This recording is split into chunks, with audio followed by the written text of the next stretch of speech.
OTB AM. With Gillette, put your best face forward with our new and improved razors. And a very good morning to you. Welcome along this Monday morning. Bright-eyed and bushy-tailed. It's myself and Nathan with you all the way through until 10 a.m. We'd love to hear from you if you're a distraught Liverpool fan. 0879 180 180 is the number. If you're a Celtic fan, how are you feeling this morning? Or if you are a fan of virtual insanity, which is John Duggan's golf tipping, then, well, we're very sorry for your troubles after Tony Finau was beaten in the playoff late last night. We'll get into that a little bit later on. But Nathan, we've got to start with Liverpool. What the hell is going on? How did it get this bad? Yeah, it's incredible, isn't it? It's unprecedented, it's somewhat unexplainable, and it means that they're in pretty dire trouble in terms of finishing inside the top four, having gone 68 games unbeaten at Anfield, almost 4 years. They've now lost 4 in a row, and it's not just the results, it's the performances. They're not being unlucky in these games. Everton thoroughly deserved to win that derby, and there's obviously a lot of analysis going on as to what's going wrong, but I think it's fairly straightforward in one way. It's the injuries. It is what has happened at centre-back. They've lost all 3 of their centre-backs to season-long injuries. Their 2 replacements in Fabinho and Jordan Henderson are also now injured, and it's had a devastating effect on the team. It's had a devastating effect on them defensively, and the absence of Fabinho and Henderson for an extended period has killed their energy in midfield, and they just look a side devoid of really anything at the moment. They look a bang average team, which I think when you look at the players they're missing away from the front 3, they probably are right now. Now, they're just 5 points behind West Ham, and they're 3 points behind Chelsea, and they're the teams that they're chasing to finish in the Champions League. Let's just speculate a little bit about what life would be like if Liverpool didn't qualify for the Champions League next season. Is there a possibility that one of those front 3, 2 of those front 3, the important 2, decide that their career is very short, the money's in the Champions League, and that's where they want to be? It may not even be their decision. It may well be the club's owners are looking at the potential loss of revenue from 2 seasons without fans in Anfield, coupled with a season of no Champions League revenue, and thinking we need actually to cash in on one of these players right now. So rather than a summer where like Liverpool are being linked with potentially Kylian Mbappe, I'm not sure how believable it ever was, but with the crisis that's going on in Spanish football, it is only the English teams that probably have the money to go for players like that. From being in the mix for those sort of talents to those players thinking there's not a hope in hell I'm going to this club. So if they don't qualify for the Champions League, I think almost all their players' futures will be up in the air. And that is the other more long-term issue here for Liverpool, is they're in a right scrap. And whereas even 2-3 weeks ago, you thought top 4 will be fine, even though it might be a battle to the end of the season. Like Jordan Henderson now is out for the next couple of months in all likelihood. How are they going to turn this round? They have Chelsea in 10 days' time, and it feels like that's the last chance saloon, that they're going to have to win that game to give themselves an opportunity. And from a position at Christmas, remember they were top of the league at Christmas, and I think we were doing a 2021 preview show where everybody tipped Liverpool to go on and win the league this year. So that's how unprecedented this collapse has been over the last 6-7 months. It's just this relentlessness of injuries coupled with defeats, and Jurgen Klopp hasn't been able to put any sort of a stop on it. But it's not just injuries, is it? It is. It can't just be injuries, because injuries haven't suddenly turned Andy Robertson and Trent into mediocre mid-table players. It's not just... Well, I don't. They're clearly not mediocre mid-table players, and but Trent they're playing really badly. So Andy Robertson's not playing really bad. He's become grand, but he's not like the best left back in the world the way he was last season and the year before. No, none of these players are where they were last season, but he had Virgil van Dijk inside him last season. Trent Alexander-Arnold had Jordan Henderson covering him whenever he went forward. All those pieces that are gone that led to Liverpool being able to play this insanely high line, high press, high pressure game are gone. They're just not there right now. They're trying to play a different style, and that is the one criticism. They need to try and play a different style, I think, because that's the one criticism I think you could make of Klopp, is that even though it has been 6-7 weeks, even though there's little or no time on the training ground, they're still playing the same 4-3-3 system. They're still trying to do the same things when it feels as though they don't have centre halves who can play a high line. They don't have the pace that is needed to be that high up the pitch. They don't have the energy in midfield, which means Thiago is now this reckless, loose holding midfielder that he's just not and was never meant to be. And because of that, I think the front three are looking jaded. Diogo Jota is another injury problem that was starting to emerge into the team, was getting chances, so you could rotate them a little bit. That is gone. And Firmino and Mane are a million miles off where they were last season. So all of the pieces of the jigsaw, I think, are sort of falling apart right now. It's going to be a huge task for Klopp to get it together, considering most of those defenders aren't coming back anytime soon. And the longer term issue for Liverpool, and it's probably a reminder of how well they did over the last couple of seasons to be able to get above Manchester City, is look at that bench that Manchester City had against Arsenal yesterday. It may well be the greatest substitutes bench there's ever been in the Premier League. I put it at around 300 million, the cost of that bench.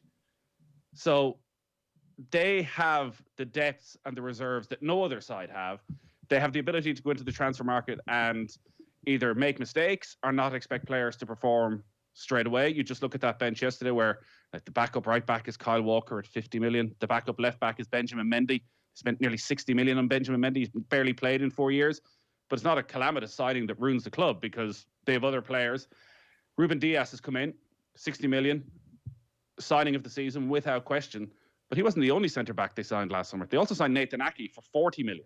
Nathan Ake's barely played. He's been injured for most of the season. Again, not an issue because of the amount of money they have spent. And that's not going to stop for Manchester City. So if they're going to kick on again next summer, how do Liverpool respond, particularly if they're not in the Champions League? And I think that is the test for Liverpool now, is that having got themselves to the summit, they've fallen off it pretty rapidly. It feels like it's an enormous task to be able to contend with City again over the next couple of seasons. And does that mean it's the end of the Klopp era? Is there a possibility that he walks? I don't think there's a possibility he walks this summer, and maybe he is looking forward to that sort of a challenge. He's done it once already, but it took a long time to get there. He was 4 or 5 seasons in. He needed money. It was the signings of Virgil van Dijk and Alisson that transformed Liverpool, and it feels as though he probably needs something like that again this summer. How did they pay for those signings? They sold Coutinho. Exactly. They're not. They haven't been. So this is a talking point here from one of our watchers on YouTube. PX says, and the same midfielders who couldn't score or create assists to save their lives, things eventually catch up with you, especially when you don't spend. Nathan, it's the owner's fault. Wake the F up. No creativity. Why avoid this talking point about the team's midfield? The front three hid the cracks. Well, again, up until this collapse 7 weeks ago, Liverpool were the top scorers in the Premier League. So all of those cracks that are there are now obviously huge cracks, and everybody's looking to apportion blame. And the owners, the pressure on them is going to ramp up massively over the coming weeks, because they didn't back Jurgen Klopp in that January transfer window. They really haven't backed him over the last few transfer windows. That's why I'm saying it's not that weird to see him leaving in the summer. If he's looking, I've climbed this mountain once, and the point you made about the bench in Manchester City, Jurgen Klopp's looking at that bench going, look at that, I've got to beat that again. But everybody is looking at that Manchester City bench. Liverpool are owned by American businessmen. They're not owned by a state. They don't have those resources. They're never going to have that. So that is the challenge for pretty much every manager aside from Pep Guardiola. Pep Guardiola, the minimum that should be expected is that Manchester City win the league. On top of that, you should be winning the Champions League, and creating what he is creating once again is one of the most aesthetically pleasing teams that you ever see. For Liverpool, for even Manchester United at this stage, to be able to contend with Manchester City and their spending power means you're going to have to overachieve. You're going to have a manager who's at the very top of his game and make the right signings at the right time. And the Liverpool owners, are they going to go and spend? There's no question they're not, and he wouldn't go anyways in the summer if they don't qualify for the Champions League. But even if they do, are they going to respond to this by signing Kylian Mbappe for 200 million? It seems very unlikely when they wouldn't spend 30, 40 million on a centre half.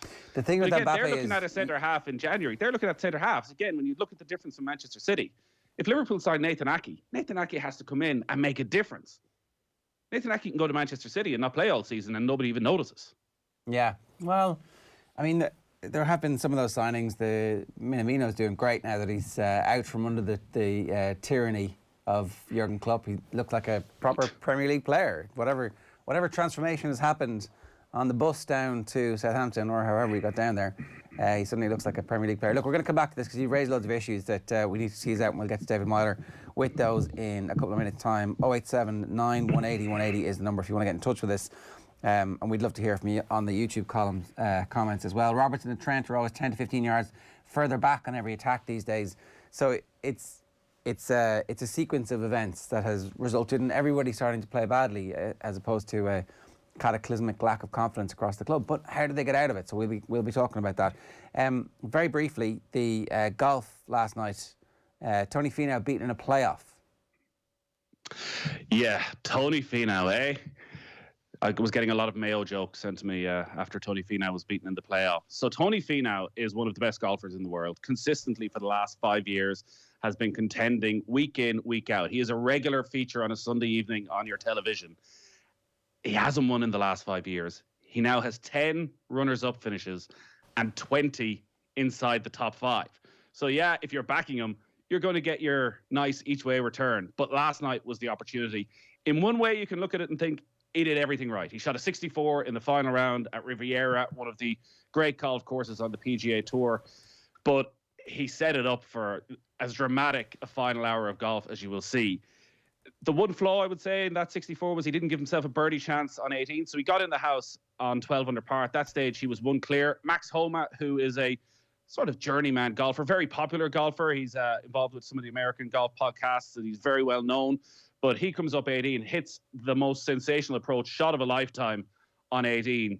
He's from LA. This is his home tournament. Puts it to within 3 feet. He's already birdied 17, so he's now level with Finau. He has 3 feet to win his home tournament. And it lips out. So he goes into a playoff. Like, this is the sort of miss that is going to haunt you for the rest of your life. So we go to the playoff. They start Finau and Homa on the 10th hole, which is the most famous hole at Riviera. It's a drivable par 4. Finau bails out to the left, which is the sensible option, as does Homa, but he finds his ball right up against the base of a tree, And you're thinking, this is it. Like, Tony Finau, he may as well give up if he cannot win from here. Such is the advantage he has. Homa somehow manages to wrap the club face around the ball and get it on the green. This is going to be on every golf montage at the end of the year. One of the shots of the year, leaving himself about 8-10 foot for birdie. Misses it. So now Finau has an 8-footer to finally end that wait and win his second PGA Tour title. And he misses it. Goes to a second playoff hole, par 3. Finau finds himself in the bunker, can't get up and down for par. Homa wins it. He's won nearly 20 million quid now in prize money alone, Tony Finau, over the last 5 years, without a win. Without a win. You know, it's hard to feel too sorry for him when you put it like that. But I get the point you're making. Obviously, he's in it to win it. Right, 7:43 this morning. Let's move on. I'll tell you what's coming up between now and 10 o'clock. David Meyler standing by. We'll talk to him straight away. Sports pages at 8:05. Brian Kerr at 8:15. Looking back to football at the weekend as well. The Australian Open with Colm, Boohig, Novak Djokovic and Margaret Court are going to be the top 2 tennis players of all time. What a brilliant, lovely couple they'll make. Rugby Watch at 8:40 with Neil Tracy. The new performance rankings from Gillette at 9:05 and Vinny Perth at 9:30 this morning. OTB AM live in association with Gillette. Good morning. Start with Gillette, giving you the confidence to tackle the day ahead. David Meyler, good morning to you. How are you? Good morning, lads. Let's talk about Liverpool, because, you know, we have to at this stage. Myself and Nathan have already been poring over this, trying to understand what the hell is going on, but also what the repercussions are, because if there's no Champions League football, does that mean Mo Salah has to leave? Does that mean the club want to sell him to cash in? Does that mean Sadio Mane leaves? It's not a very healthy prospect for a team that has those superstars and is built around those superstars for next season if they don't make the Champions League. No, definitely. If Liverpool don't make the Champions League, then it's not going to be great. But I think it's going to be, if that question was asked to Jurgen, it's going to be one of them. We'll approach that once we get there. Look, there's still a lot of games left. Yes, Liverpool haven't been great. You know, the results have been awful, and they find themselves now way down the table, and everybody is doubting whether or not they'll finish in the top 4. So it's a case for them. You know, they've got some big games coming up. I know the Champions League's there, but as much as they're doing poorly in the league, you could never know with Liverpool. They could actually kick into gear in Europe and actually go kind of deep into the competition where you get to kind of a, you know, semi-final or whatever, which could give them that lift in the league. You know, sometimes when you play other competitions, certainly I did feel after the Leipzig game that they would kick on against Everton. No, that wasn't to be. But at the same time, it doesn't mean it won't happen going forward. But certainly, form, everything needs to be addressed. You they're conceding way too many goals. And they just look, there's just no spark up front with the front three. There's nothing, it's slow, it's lethargic. They need to be, I don't even know what the word is for it, but there's no oomph in them. They need more. I want to see more from the three of them because they're exceptional players and they're not producing. There's been a couple of weird false dawns. There was the back-to-back games against Spurs and West Ham. Even the goal against Leicester was such a thing of beauty where it looked like there was a bit of oomph and creativity, and maybe if there'd been none of the defensive errors, they win that game 1-0 and you feel like it. But even the Leipzig game felt like, oh, okay, so, there's still a little bit of, you're not sure about the defence, but actually, and then just a dead performance against Everton. Yeah, no, the thing about the Leicester game was, yes, they're dominating. They dominate possession for whatever it was, 68 minutes before that, 7-minute meltdown. The thing is, I'm looking at the front three of them, and, I've watched City over the weekend, I've watched United and whatever. The only one of the front three who really, grabs the game kind of by the scruff of the neck and has the ability to go by someone is kind of Mane, if you watch them. Salah has phenomenal amount of goals this season for a team that, haven't been performing at the levels that we know they can. But I think it's almost papered over the cracks with some of his performances. He's losing the ball too much. There's no end product. Even some of his passes. I think Salah, certainly in my opinion as a Liverpool fan watching them, he's one of the most frustrating yet one of the best players to watch. You're pulling your hair out of him, and then he puts the ball in the top corner from 25 yards. He needs to find a consistent level, because it's only Mane is the only one of them three that when you pick a ball up you think this is dangerous. Now I'm going to compare them to City in the sense that when you watch Sterling, say Bernardo Silva, Mahrez, they have 3-4 players who have the ability to take someone on 1v1 and beat them. At the moment, Liverpool, I don't know what it is with Salah. Firmino's never really been that one that will dribble by people. But Mane, of course, look, when we're talking about Everton, you got to give credit to Holgate and certainly Seamus for doubling up at times. But Holgate made it very difficult for him, and you could see he was frustrated. But that's what they kind of need to. It's like they've got the handbrake on, and they're kind of, you can tell that they're going through a tough period. But they're some world class players. They need to find ways to dig themselves out of this, because the performances haven't been good enough. David, one of the reasons that Liverpool were so good in recent seasons is that they were quite predictable, that it was quite repetitive what they did. Every game was just this intense, high pressure, don't let the other team out, suffocate them, wear them down, and then one of the front three finds the bit of space when maybe their concentration goes. That hasn't happened over the last 7 weeks at all. But they're still trying to play the same game as last season without the centre halves, without the central midfielders, and without any sort of a spark. Is the way of getting the confidence back and momentum back actually changing the system, getting away from the 4-3-3? Does Jurgen Klopp just need to try something different? Well, I don't think he will, though. Nathan, I know you watch a lot of Liverpool. You'll know that that's his way. Maybe alter it slightly. I know, Ger, you said there a while ago, but the fullbacks are probably 10, 15 yards deeper. I disagree with you. The fullbacks are still bombing on. I think the problem is, when they've had Kabak, Henderson, Phillips, whoever, that's not Virgil and Gomez. And I don't think, as much as Jordan is an exceptional footballer, he's not a centre half. And he's done fantastically well in that position. But there's going to be moments where you're caught in certain no man's land where you're unsure. I think that's just that kind of natural experience from playing in a position for a long time. And I think maybe he does need to address it in the sense that can we be a bit more solid? I think the big thing was Manchester City was shipping too many goals, and there was obviously question marks. They bring in Diaz, and now all we keep lauding is their performances. Even if you watch them against Arsenal over the weekend, you never felt that Man City were going to concede. Arsenal didn't have a shot on target, but that's come down. And they've got a back four: Zinchenko, Cancelo, Diaz and Stones. Of course, look, Laporte, I know they do chop and change centre halves a little bit. But, Liverpool's back four are just as good. Okay, Diaz is probably the one exception. But Man City have found that way to win. Like, they played the game against Arsenal in third gear, where they never looked like they were going to, concede. They looked solid. Anything that was thrown their way, they dealt with quite comfortably. Like, Liverpool need to find that. And I know it is tough because we're so used to seeing the full backs bomb forward, but maybe can we get them, to tuck in and kind of leave teams come on to Liverpool a bit more to open up that space? Because at the moment, it's so slow that, like, even if you look at Everton, they're getting 10, 11 players back inside their own half. And it doesn't matter what level it is. If teams if they're well organised, they're well drilled, and they're on it, if that's a League One, League Two team, they are tough to break down. And, it is difficult. And at the moment, Liverpool are kind of running out of ideas when they're going forward.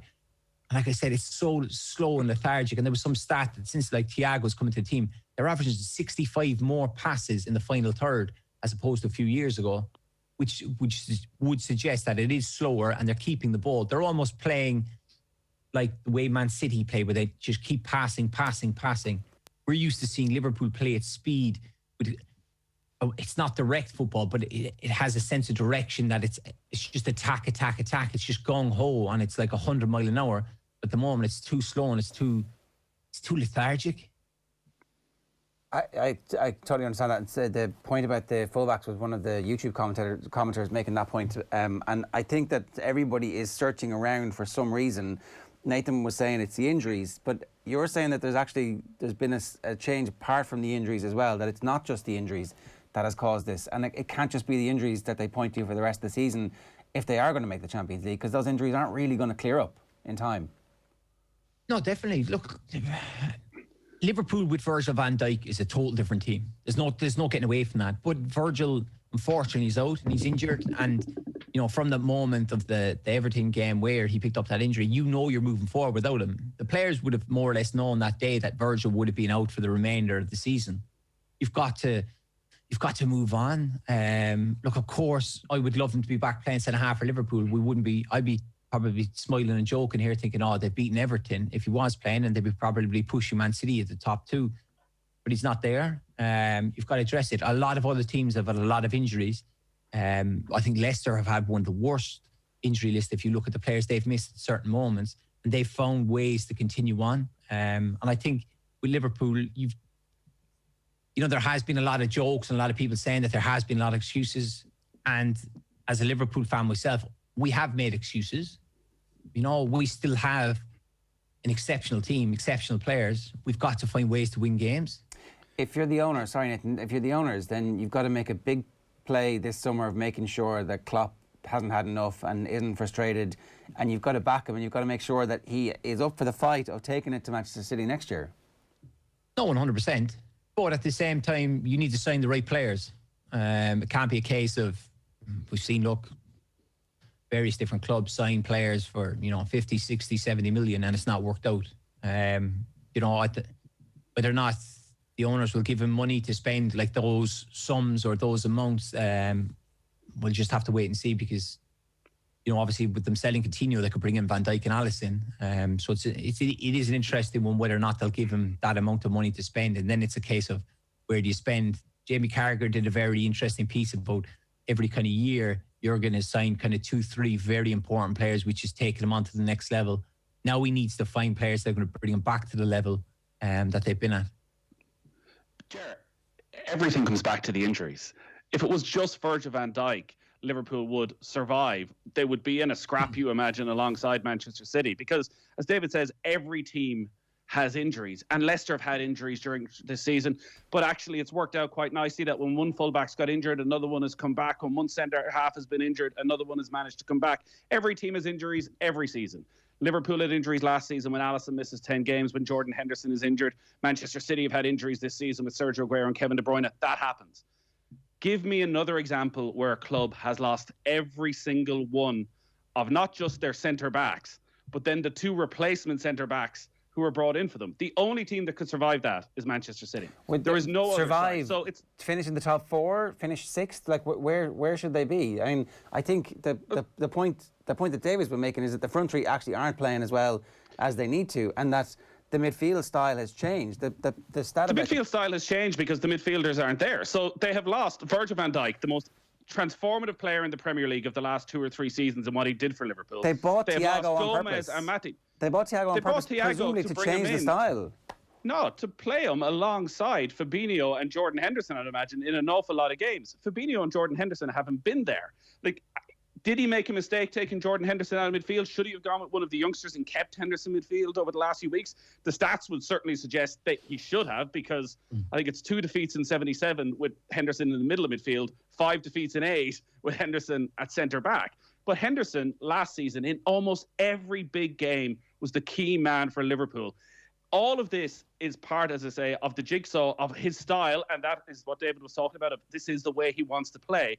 You need centre halves with pace who can play right up on the halfway line. You need midfielders with an insane work rate and energy, because it's this shock and awe that Liverpool played with last year that disrupts the opposition. That means Van Dijk can play this 70-yard crossfield ball to Alexander-Arnold, who is in an advanced role. That doesn't happen anymore. On a point of information, didn't they concede 3 to Leeds in the first weekend of the season, and however many against Villa when they had that full team, and that shock and awe was still there? Haven't teams also... Well, Henderson didn't play against Villa. Alisson didn't play against Villa. But Van Dijk did. Like, you said Alisson missed 10 games last year and Henderson missed games and they managed to deal with it. This year, all of a sudden, they didn't. My point is that teams also got better and started to work out and looked at the video of the style of play, and that a load of different things are going on here, and that you're making excuses, like David said, that it's just the injuries. But the injuries is 90% of what has gone wrong. What happened after the Aston Villa game? They went 12 games unbeaten. They put in some of the performances of the season. They destroyed Leicester. They destroyed Wolves. They put 7 past Crystal Palace. Like, they didn't collapse after that defeat against Aston Villa. They got it together. They went on a run. But they have, again... Give me an example of any other side who have lost every single one of their centre halves and then their replacements as well. Now, there's the other question of the resources that were there, and in January, should they then have gone out on day one of the January transfer window and spent 50, 60 million? They probably should have, and the effects of that may be quite catastrophic for Liverpool if they don't finish inside the top 4. But clearly, the business model of the owners, which they will feel works, and that Michael Edwards is a genius working under, this may have been a fatal mistake they made for this season. But you cannot get away from the fact, if Virgil van Dijk and Joe Gomez are fit all season, Liverpool are winning the league. They're not. Why? Because Manchester City are about to put together a world record-breaking number of consecutive victories. They're 6 games away. There's no pressure on them now. Watched them yesterday. It was so easy. They're 15, 16 points clear. David? No, I agree with Nathan that I would have always backed City to win the league, but I definitely think if Virgil and Joe are fit, then Liverpool are really knocking on the door. And I think even as, if you look back to when Man City had that bad period, I think Liverpool, if they continue with, Virgil and Joe, they pick up more points. And I think it's City who are playing catch up. Now, I backed City from the start of the season. But I get where Nathan's coming from, because Liverpool, not only have they lost every centre half, but they've lost them for the rest of the season. Like I brought up Leicester have players coming back at different periods. As Nathan said, one gets injured. Yeah, it has been difficult.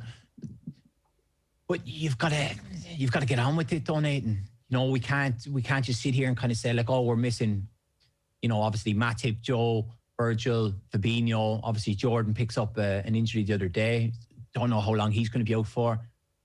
Of course, but you don't then... I need more from, at the end of the day, I need more from my front 3. Everyone's quick to say, your forwards win you games, your defences win you championships. The forwards aren't winning games. And that's why, we'll never win this championship, because they've not done enough. We've got a poll on Twitter. Will Liverpool make the top 4? You can vote at Off the Ball AM on Twitter. There's a load, and tell us why as well. Use the hashtag OTB AM. You mentioned about the back 4 of Manchester City, and we wanted just to tease that out a little bit about the role of Cancelo and also the specifics about Diaz that make him so good. We've obviously, he's brought stability, he's brought leadership. What's he doing on the pitch that make you think, because you tweeted about how he's going to be the world's best defender in the next couple of years. What is it specifically that you think, wow, that's great? In my opinion, he has the same impact Virgil had at Liverpool. In that sense of calmness, he's He's big, he's strong, he's quick, he's very comfortable on the ball. You see him yesterday where he's not going to pass on. He'll just take the ball out defends with ease. He's one of those defenders you can hang your hat on. He's not afraid to tackle, be physical. He's just got every attribute. Now, of course, look, there was massive question marks when he came in. I don't think anyone, but Pep probably did, expected him to have, the impact he's had. But he's like a young Rolls Royce. He's phenomenal. And if he keeps going the way he's going and keeps learning, keeps progressing, 2-3 years' time, he will be the best centre-half. There's no doubt in that. The role of Cancelo is obviously pretty interesting as well. This is a player who signed at the start of last season and who signed for big money and didn't really have any impact at all last year. And now this year has kind of become a key man playing in a bunch of different ways. Is he the new Philipp Lahm? Wow. Philipp Lahm is one of the best players in, German history. It's a bit of such a bit of a jump.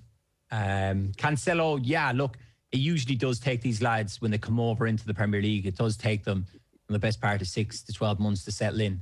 I think he's found his way, and Pep has found, a system to get him going. Look, he's fit. He's very good going forward. I think there was the most question marks over him defensively, but at the same time, now they've just found a way to be solid. And the role he kind of plays, where he kind of drifts into midfield. That's what I meant by the Lamb. Yeah. By the way, I wasn't. Yeah. Yeah. Well, you need to state that, because then once people get exaggerated and they take it out of context. No, look, that's the genius of Pep. He has certain ways of tweaking things where, like you said, if you remember back to his first day when he was first in charge of City, when he had Clichy and Zabaleta and they were drifting into midfield to create these overloads. He's done that before. And certainly Cancelo is someone who's very comfortable on the ball. He's good on either foot. He's skillful. And he must understand that system, which has benefited him to kick on. It is very different to kind of see fullbacks, playing that way, as opposed to, say, Liverpool or United, where the fullbacks stay high and wide and try and bomb forward down the line. But certainly what Guardiola has done to Cancelo has been incredible. How do you compare this City side to that first championship winning team that had probably the spine of Henderson, Company, Fernandinho, David Silva, Sergio Aguero? It's been quite a transformation over the last couple of years. I think the Manchester City team that you referenced there, the first one, is better than this team now. I think, with Aguero, Silva, De Bruyne, whatever Company, those boys, it was just exceptional. This team now, I think, once they kind of got on a run of wins, it's like no other team has really pushed them, have they? Like, we've seen so many different teams. Like, the only team that's been in the top 4 all season is Leicester. Like, Liverpool have fallen out. United have gone to the top, come out. Tottenham are the same. I think whichever team was able to find that consistent, stable run of victories, we're always going to kick on and do well. And City have found that. Like, as Ger touched on, they're going on for, the all-time consecutive win records. I think is it 18 now, which is unbelievable. But it's every game they go into, they're just finding ways to win. Yesterday, it's fair to say, a lot of City fans will say they were poor, whatever, for the levels we're used to seeing. But they look like they're in third gear. They don't look. But certainly the first City team, I think, had more about it. Were like a better team. The concern for the chasing pack is that there's every chance this Manchester City team now get better. I was talking about that bench, which probably the most valuable bench in the history of the Premier League yesterday. Walker, Laporte, Mendy, Rodri, Jesus, Aguero, Torres, and Phil Foden, who they got for nothing through the academy.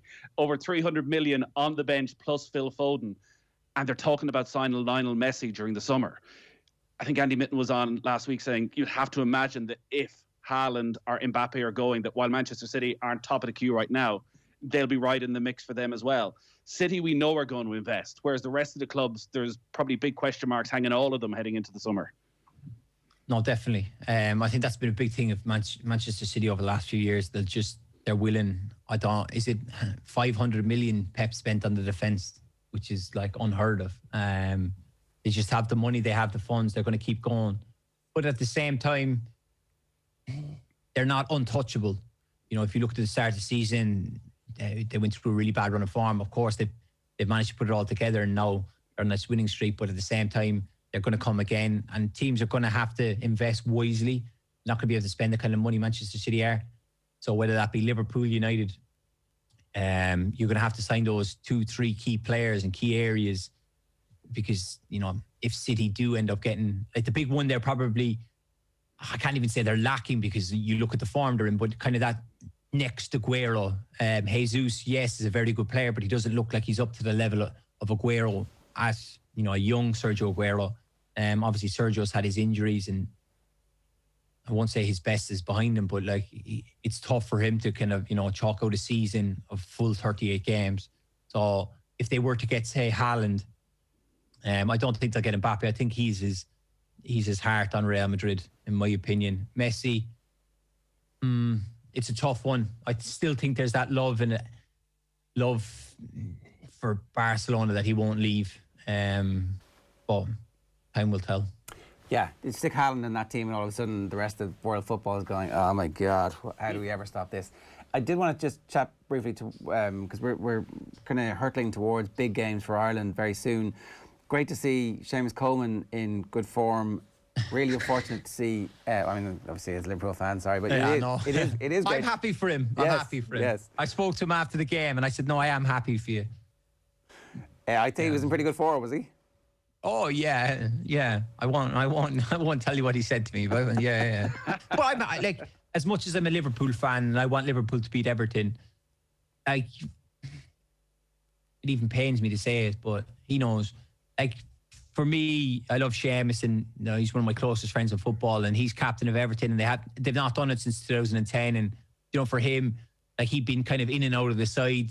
You know, he was coming on late in games and whatever. And then, like, for him to go and, like, the performance he put in, there's probably a case from his man of the match, you know, and he limited Andy Robertson, which is a very difficult thing to do. But he was phenomenal. I'm happy for him. I am happy for him. I don't know. I'm not happy for Everton, but I'm happy for him. When you think about his career and the setbacks that he's had along the way, to keep coming back every time, like every single time somebody counts him out or doubts him, or they buy a replacement at right back, or they buy competition, his performance levels go up and up and up. It's fairly remarkable. Yeah, but it's like, you can take the boy out of Donegal, but you can't take the Donegal out of the boy. He's got that fight in him. He's got, you know, that humble upbringing of, you know, it's testament to his character, as you said. Like, you know, they bring someone in and it's just like, well, hold on a minute, I'm not going to roll over. And he just keeps on going and going. You know, that's... They bring in Sabide from Monaco, who's kind of like a World Cup winner and that, and it kind of looks like Ancelotti's going to play him, and then Seamus kind of goes, well, hold on a minute, you know, I'm not being shifted yet. And he'll continue to do that. That's just testament to his character, the way he is. He just never gives up. Like, he's got a great, you know, fight, desire, determination, but he's also got the ability, just, you know, obviously to stay and play at that level, which is massive. He must feel like he has a point to prove in an Ireland jersey as well, because he hasn't actually played since the night he was sent off over in Switzerland. He's missed all of the Stephen Kenny era so far. I know he wasn't selected for the first couple of matches, but he ends up missing out on the playoff. And he's in a position where everybody is raving about Matt Doherty for the last couple of years. Those constant comebacks, is he someone who gets a chip on his shoulder, that it's something that he's in his head, I need to prove these people wrong? No, I don't think... I think with Seamus never thinks he needs to prove anyone wrong. I think he likes to remind people, is probably a different way of putting it than, you know, prove people wrong. He likes to remind people, I'm still here. I'm still a very good player. I'm not going anywhere. I think that's the big thing. Of course, look, certainly you guys pump up that thing between Doherty and Coleman. Like, the two of them are very good friends and everything. Like, that's the thing. There's no... With the Ireland change room, there's no egos. There's no, yes, players are in competition, but it never boils over. Of course, look, Stephen chose to go with Doherty. Now it's flipped on its head, where Seamus is, you know, in great form, and Matt's obviously not in the best of form with Tottenham, who aren't doing well.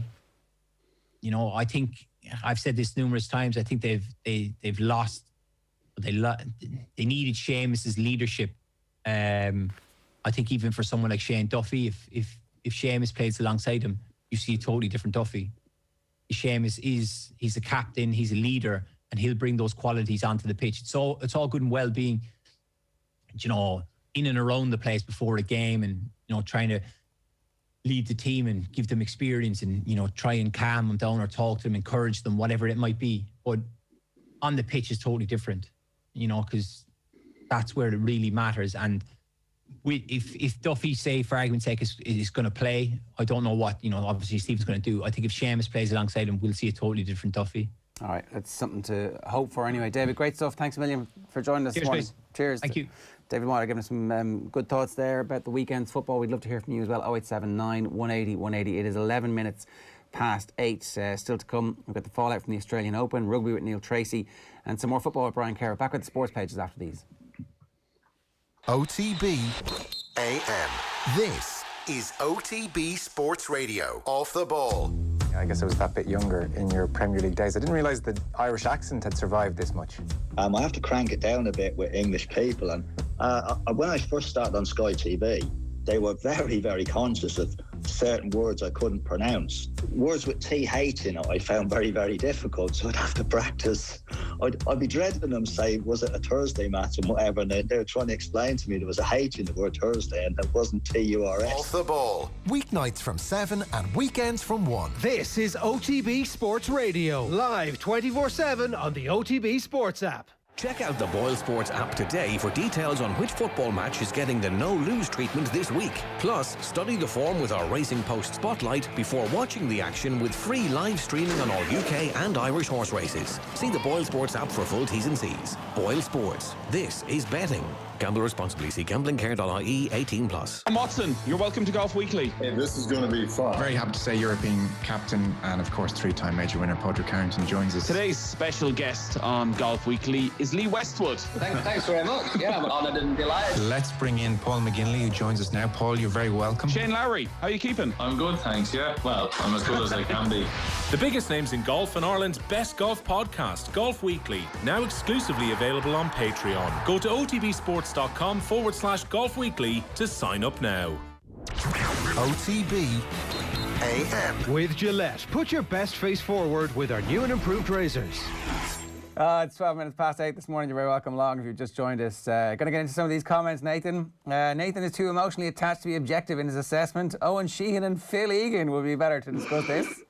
Nathan, your deluded mate, says PX. Shane says, Nathan, calm down. Dennis Ryan says, someone give Nathan his coffee. What a meltdown. Brexit and COVID has meant supply chain issues with inhalers. And then Mega Dollar Dog 2. How you doing, Mega Dollar Dog 2? Mega Dollar Dog 1, not good enough for you. But anyway, I thought Liverpool are the greatest football team in the history of the universe. Typical sports journalism nowadays, overhype everything. Liverpool, the high heights that Liverpool reached over that period of time when they went Champions League final, Champions League winners, league champions. That was an incredible run, and we should have enjoyed it at the time, but it's over. Fred McHugh says, I'm a Liverpool fan, disagree that we would have won the league. Stupid comment. We lost to Villa with Van Dijk. Teams were beginning to figure us out. Frustrated that Nathan thinks we would have won. Nathan, you're adding to the frustration of the nation out there. And before you get into that, my friend, Masked Singer on YouTube. Good morning, Ger from Wales. When are you going to have your haircut finished, mate?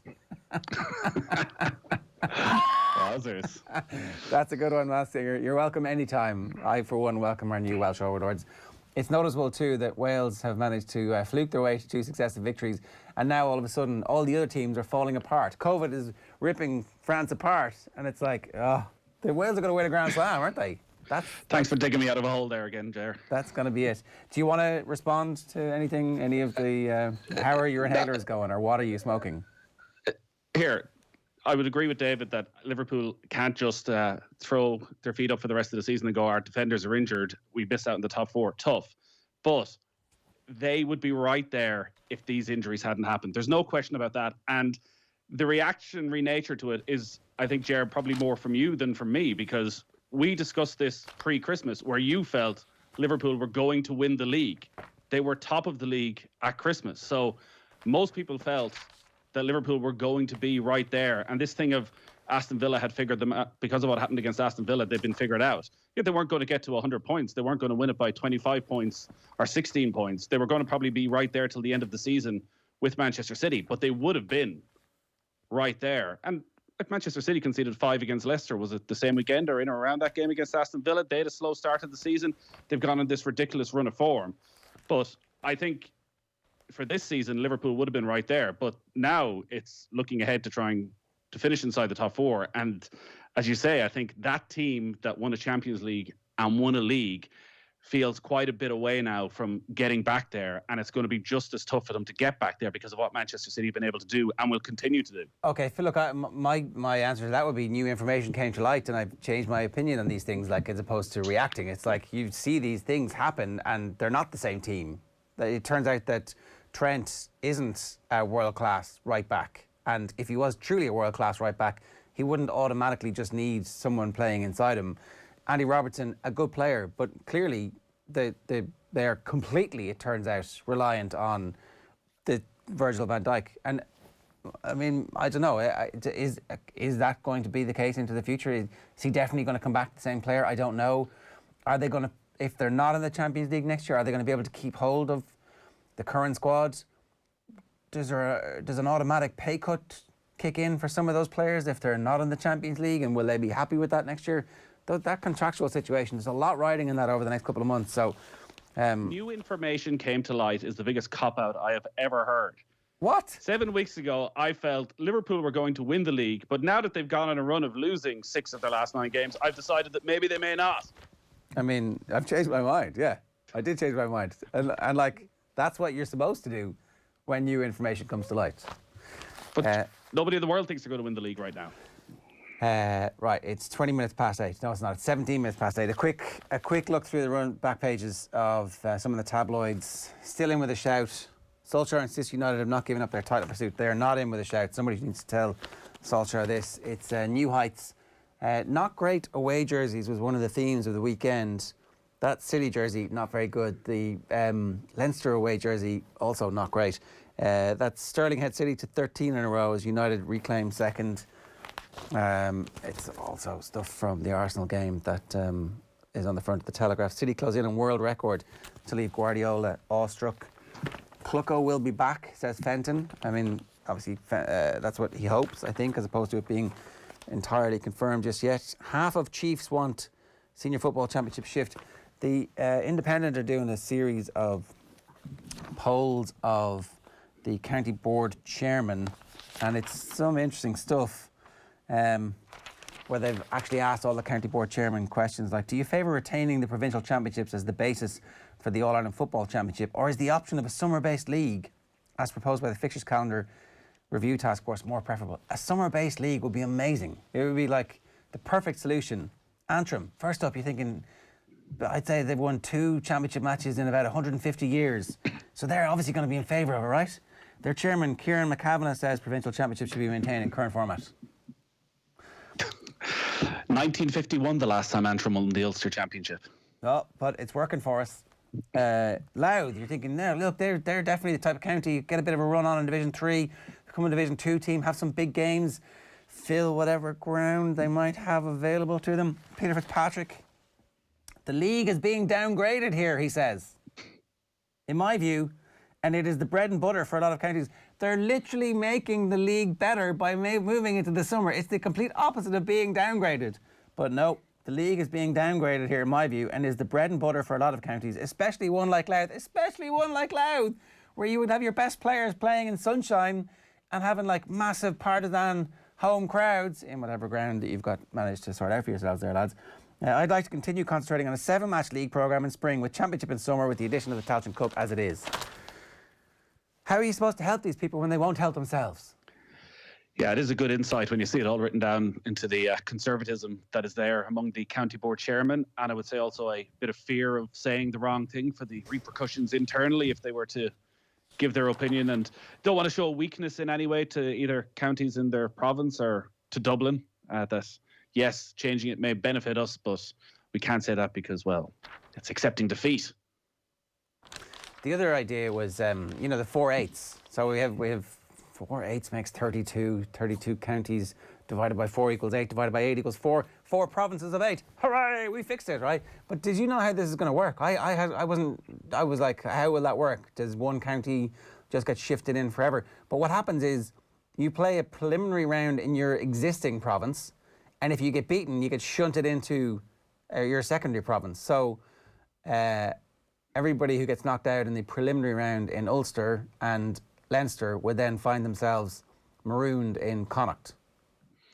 Yeah, but I think that's an insane idea. There's absolutely no reason for that. When you all the Ulster counties disagree with you. Straight up. No. The Ulster counties are like, we're keeping this Champions League format. But they're right. If you're going to keep switching to a Connacht Championship with teams from Ulster, so you end up with Tyrone and Donegal in a preliminary round, and one of them ends up winning the Connacht Championship. Yeah, it completely devalues the Connacht Championship. So if you want every county to have the same amount of games, there is a straightforward way of doing that, as you say, by having a Champions League draw or having a league system like we already have, and just go down that route and make that a more important competition. And if you want to have your provincial championships as some sort of a warm-up or something, so that, you know, Cavan and Tipperary still have their opportunity of claiming something that means something to them, fine. But the thought of moving counties into other provinces, like, who wants to see that? Who wants to see Carlow against Mayo in the Connacht Championship? I mean, nobody. In Carlow, Mayo playing a Connacht Championship game in Carlow. Think of back to Newbridge. Think of the colour that they'd bring. Actually, Kildare never lose a preliminary round. 21 minutes past 8 this morning here. If you want to get involved, we'd love to hear from you. 087 9180 180 is the number. Isn't it a bit reactionary to talk of eras being finished because of a few weeks of bad form? Yes, Tig, it would be. What we're saying is, if they don't qualify for the Champions League, there are going to be massive repercussions, because we have yet to see the Liverpool ownership decide that they're going to invest for future on the basis of projected future earnings. What they do is they spend money they've already made, and at the moment they're not making a whole heap of cash because they've lost all the stadium income, and next year they will be making far less cash if they don't qualify for the Champions League. Liverpool, the only top team who ever had injuries. Narrative around 2 fullbacks beyond belief in past few years. Never the best in the world. Trent Alexander-Arnold was always a poor defender.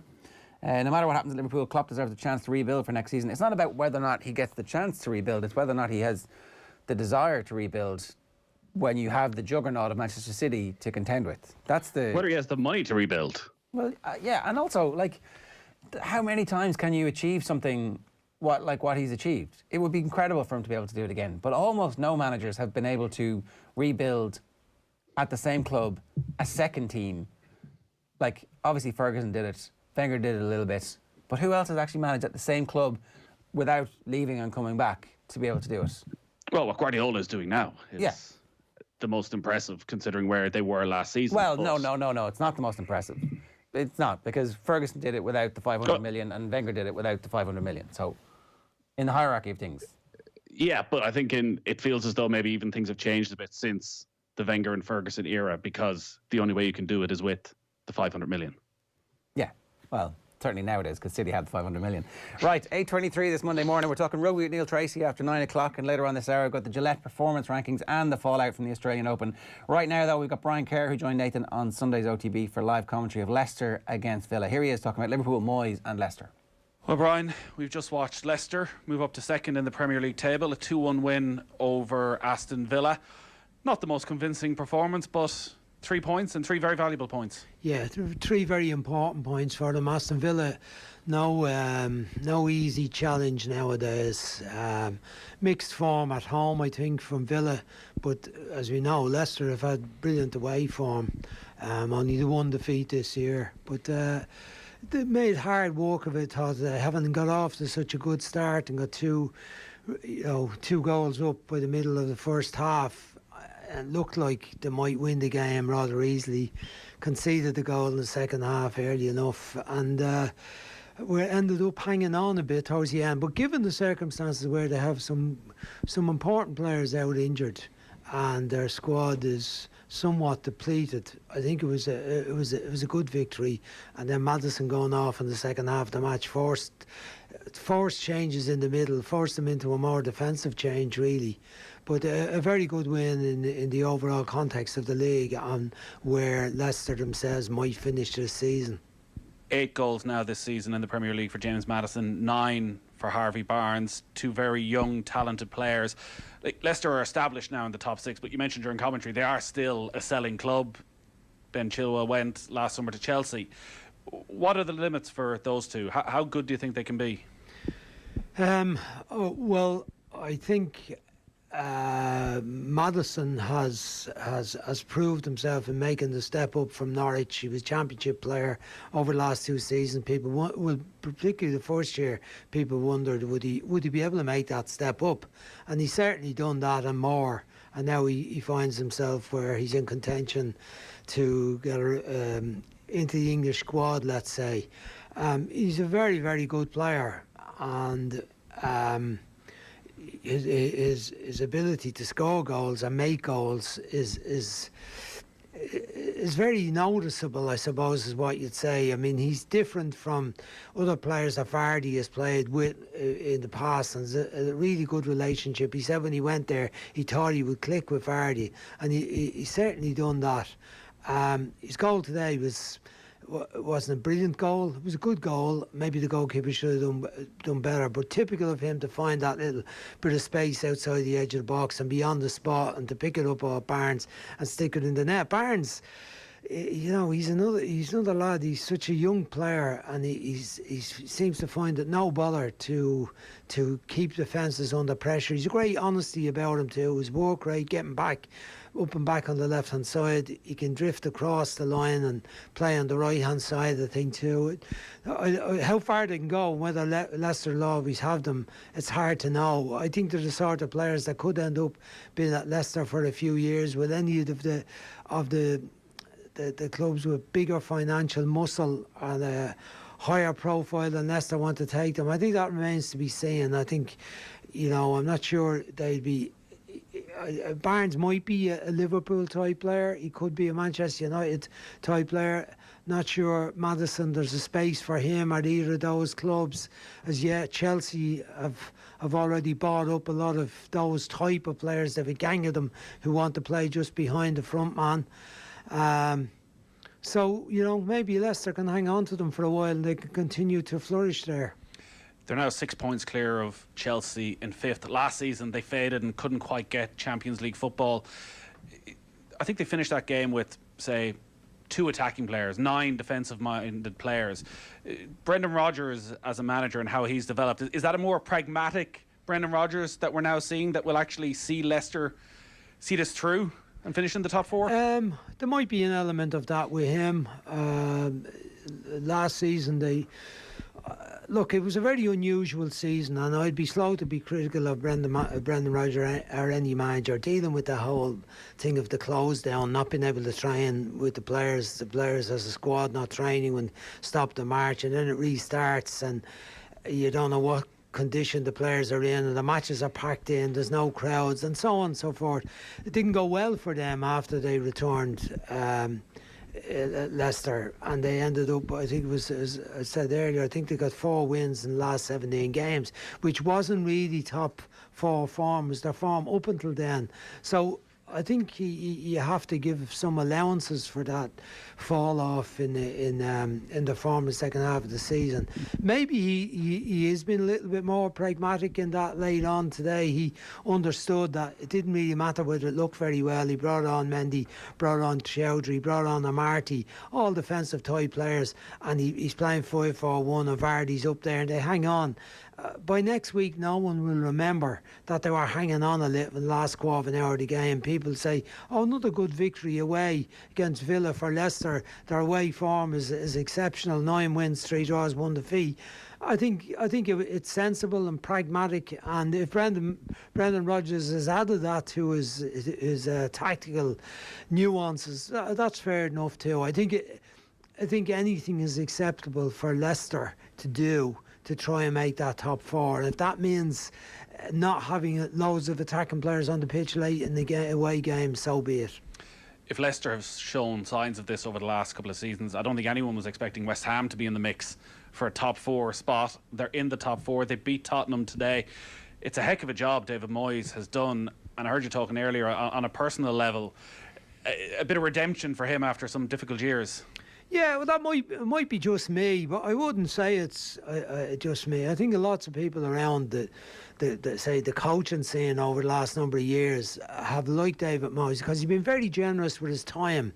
In when he was out of clubs and when he was in clubs, he would go to coaching events put on by the various associations, and he would make. I mean, the two presentations I saw him doing at coaching events I was at were probably the two most impressive that I've ever seen. Maybe in certainly in the top 10 of coaching presentation, just with our honesty and in his openness to give the information and to discuss things that happened to him in the past and discuss some of the mistakes he felt he might have made at Manchester United, the difficulty of managing in Spain, and you know, I just think he's an impressive bloke. I think it's not gone well for him in recent jobs. It was the wrong job at the wrong time, the right job at the wrong time in Manchester United, following on from Alex Ferguson.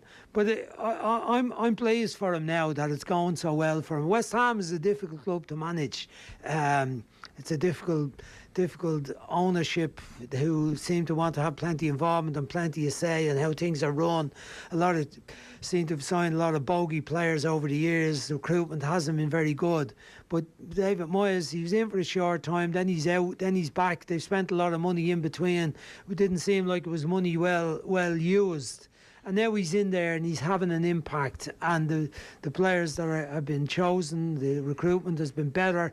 And the return from those players, I mean, the two players from Czech Republic, Souček and Kufal, have been really good signings. And that's good judgment to know that they were going to be able to jump from the level they were playing at in Slavia Prague in the Czech League to play in the Premier League. But others have been very good. Bowen's been very good signing for them as well. He's done very well on the right-hand side. And all round, they're a more solid team, more effective team. There's no shirking of work. Everyone has to do their shift. He doesn't suffer fools gladly in terms of players not putting it in, and they're getting the return. I think they've been helped by the inconsistency of other teams also, but they're doing their stuff, and a really good win for them today, beating Spurs. Yeah, one of those teams with inconsistency is obviously Liverpool. In fact, it's not even inconsistency at this stage. It's been the most remarkable collapse in form. When you think heading into 2021, they were top of the table. You expected it might be a tight title race, but they would be there to the very end. Having gone 68 games unbeaten at Anfield, they've now lost 4 in a row, beaten at home in a Merseyside derby for the first time in living memory. What the hell is happening? Well, I think it's obvious what's happening. Everyone has had their chance to speak about it. The number of injuries, centre-backs, extraordinary number of centre-backs that they've had to use because of the injuries to Van Dijk, Matip, Gomez, Fabinho as the filler in our centre-half. He's had trouble. Henderson now is injured. Putting in some young players instead of them have been good enough. Made a couple of signings in the, I'd say, not in top-ranked signings by any means, going in a cheaper part of the marketplace to get two players, not proven. Davies hasn't got a go yet. I think he's probably picked up an injury, but the young Turkish centre-half, he's been thrown into it, and a lot of responsibility put on him, and he hasn't been up to it. He did all right against RB Leipzig during the week, but I think that's been the main problem, the disruption with the midfield by having to put Fabinho and Henderson back into the back four. That hasn't helped. Keita's out injured as well. So they give him a free pass then because of the No, injuries? I'm not giving the manager a free pass. I'm just saying that I think you have to look at the circumstances. I'm not giving the manager. I'd give the manager a relatively free pass. Wouldn't give the club a free pass because I think they've been a bit cautious in their approach and not supporting the manager and not ensuring that they had the depth of squad that was going to be able to cater for this. It's been a disaster for them in terms of in terms of injuries. Then the front three haven't been in tune this year at all. I think that's been that's probably a result of the intensity of the last few seasons of only using the same three all the time. Origi rarely used, Shaqiri getting more football now than he has in the last couple of seasons. But the front three haven't been able to sustain the levels. That's no surprise. I think it's in the history of football that's been the way. So there's been lots of reasons for it, but it's still been an extraordinary collapse from the levels they were at. It really is hard to believe. Do you think they'll turn it around? No, I don't think they'll turn it around in terms of being the top of the league. I think they might be in the scramble for fourth place.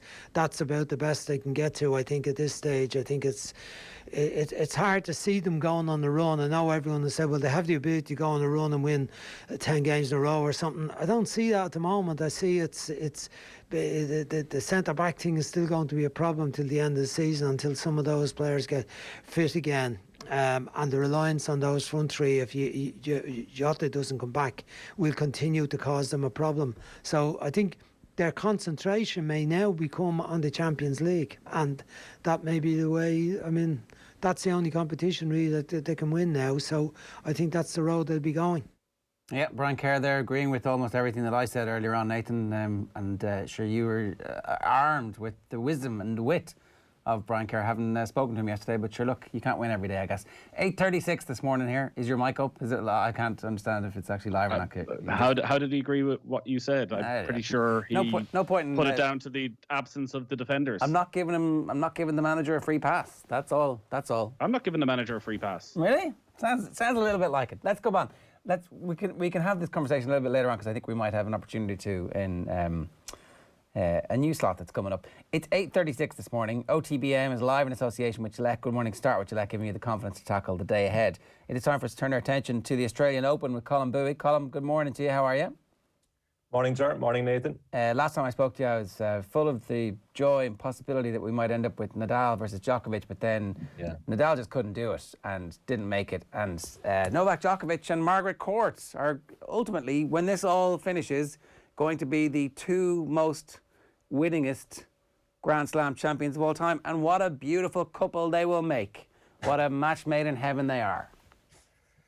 Yeah, Novak Djokovic, 9 Australian Open finals, 9 Australian Open victories, and he spread his dominance down under across 13 years when he won his first title in 2008 against Joe-Wilfried Tsonga at the age of 20. And just like Rafa Nadal has French Open dominance, and just like Roger Federer has Wimbledon, Djokovic has Australian Open. Exactly 50% of his total Grand Slams have been won in Melbourne. But look, this has been a difficult year really for Novak Djokovic, but particularly the last 2 weeks have been troublesome for him. I mean, there's the now infamous Australian news report that alleged that Djokovic issued a list of demands to the Tennis Australia chief, Craig Tiley, which Djokovic said was not a list of demands, it was a list of ideas and recommendations received from his fellow players that were misinterpreted as a list of demands. But Djokovic was destroyed worldwide for the alleged list of demands. And of course, Nick Kyrgios also now famously called them a tool. And that war of words continued, although it's a pretty one-sided war of words on Kyrgios' side. And then when the tournament started itself, Djokovic in the first match, he beat Jeremy Chardy. And after that match, he was asked, I feel you were a bit frustrated before the tournament. The post-match interviewer asked him this on court, to which Djokovic responded, well, what do you mean frustrated? And the crowd got pretty excited about that answer. And then he was going relatively smoothly, won the first 2 rounds, dropped a set in the second round against TFO, said the surface is a bit too fast for him. But then in the third round, it kind of all changed, the narrative around Djokovic, in that he was taken to 5 sets by Taylor Fritz from the United States, which he really shouldn't have been. And he said he suffered an abdominal injury in that match. He subsequently said that he tore a muscle. And basically what transpired was that people didn't really believe him, or people certainly thought in many quarters that he was over-egging the injury, which obviously frustrated Djokovic more. He was exaggerating an injury that he claimed he had. Sports people never overreact to being accused of faking an injury. There's no reported instance in history. Exactly. Accusing a sports person of faking an injury has resulted in 19 years on, this could be the next most famous moment of that. But then in the fourth round against Milos Raonic, who he always beats Raonic, he said that an hour beforehand he nearly pulled out. He nearly withdrew because of the injury. After the match, he said if it was any other tournament, he wouldn't be playing. Then in the quarterfinals, he plays Alexander Zverev, which is one of the worst quarterfinal Grand Slam matches I've ever seen. It was errors strewn by both players. Djokovic smashed his rackets to smithereens halfway through that match in frustration about how badly he was playing. And it wasn't until the semi-final against Aslan Karatsev, the total unknown player a week beforehand, the world number 114, when he won that comfortably in straight sets, after that match, Djokovic said, okay, I feel good now. I feel a bit more comfortable. So going into this final against Daniil Medvedev, a lot of people were saying, despite Djokovic's clear dominance at the Australian Open, despite the fact that he's world number one, and will now be world number one for the 311th week come March, which is going to surpass Roger Federer's all-time record as most weeks at number one. So despite all those factors, a lot of people thought Medvedev had a chance of winning this match because Medvedev has been on a 20-match unbeaten run. He's won 12 of his last 12 matches against top 10 players. And he just beat Djokovic at the season-ending ATP finals in London. He dismantled Stefanos Tsitsipas in the semi-final, and Tsitsipas had beaten Rafa Nadal in the quarter-final. So a lot of people thought Medvedev had a chance here.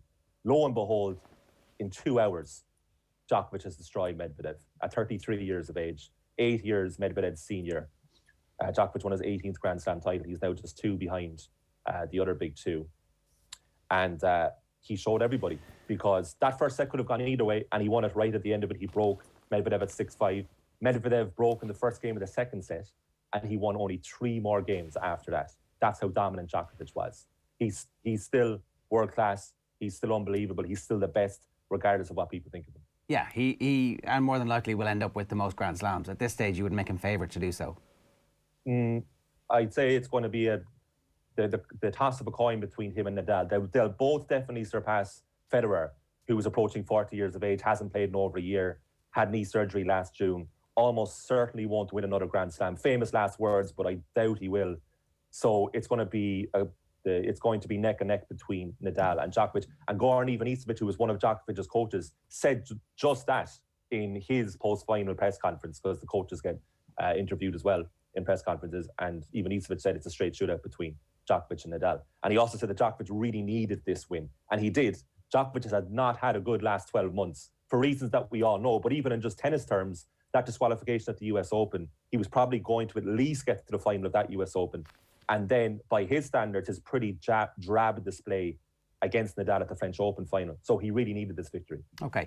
Medvedev had some nice things to say about Djokovic. All of a sudden, Medvedev's standing in our eyes is lowered as well. Here's what he said. Just to tell you a small story, guys. First, I practiced with Novak when I was, I think, like 500 in the world or 600 in the world in Monaco. And so he was already number one, just won Wimbledon. And I thought, okay, he's not going to speak to me or something, because the guy was a god for me.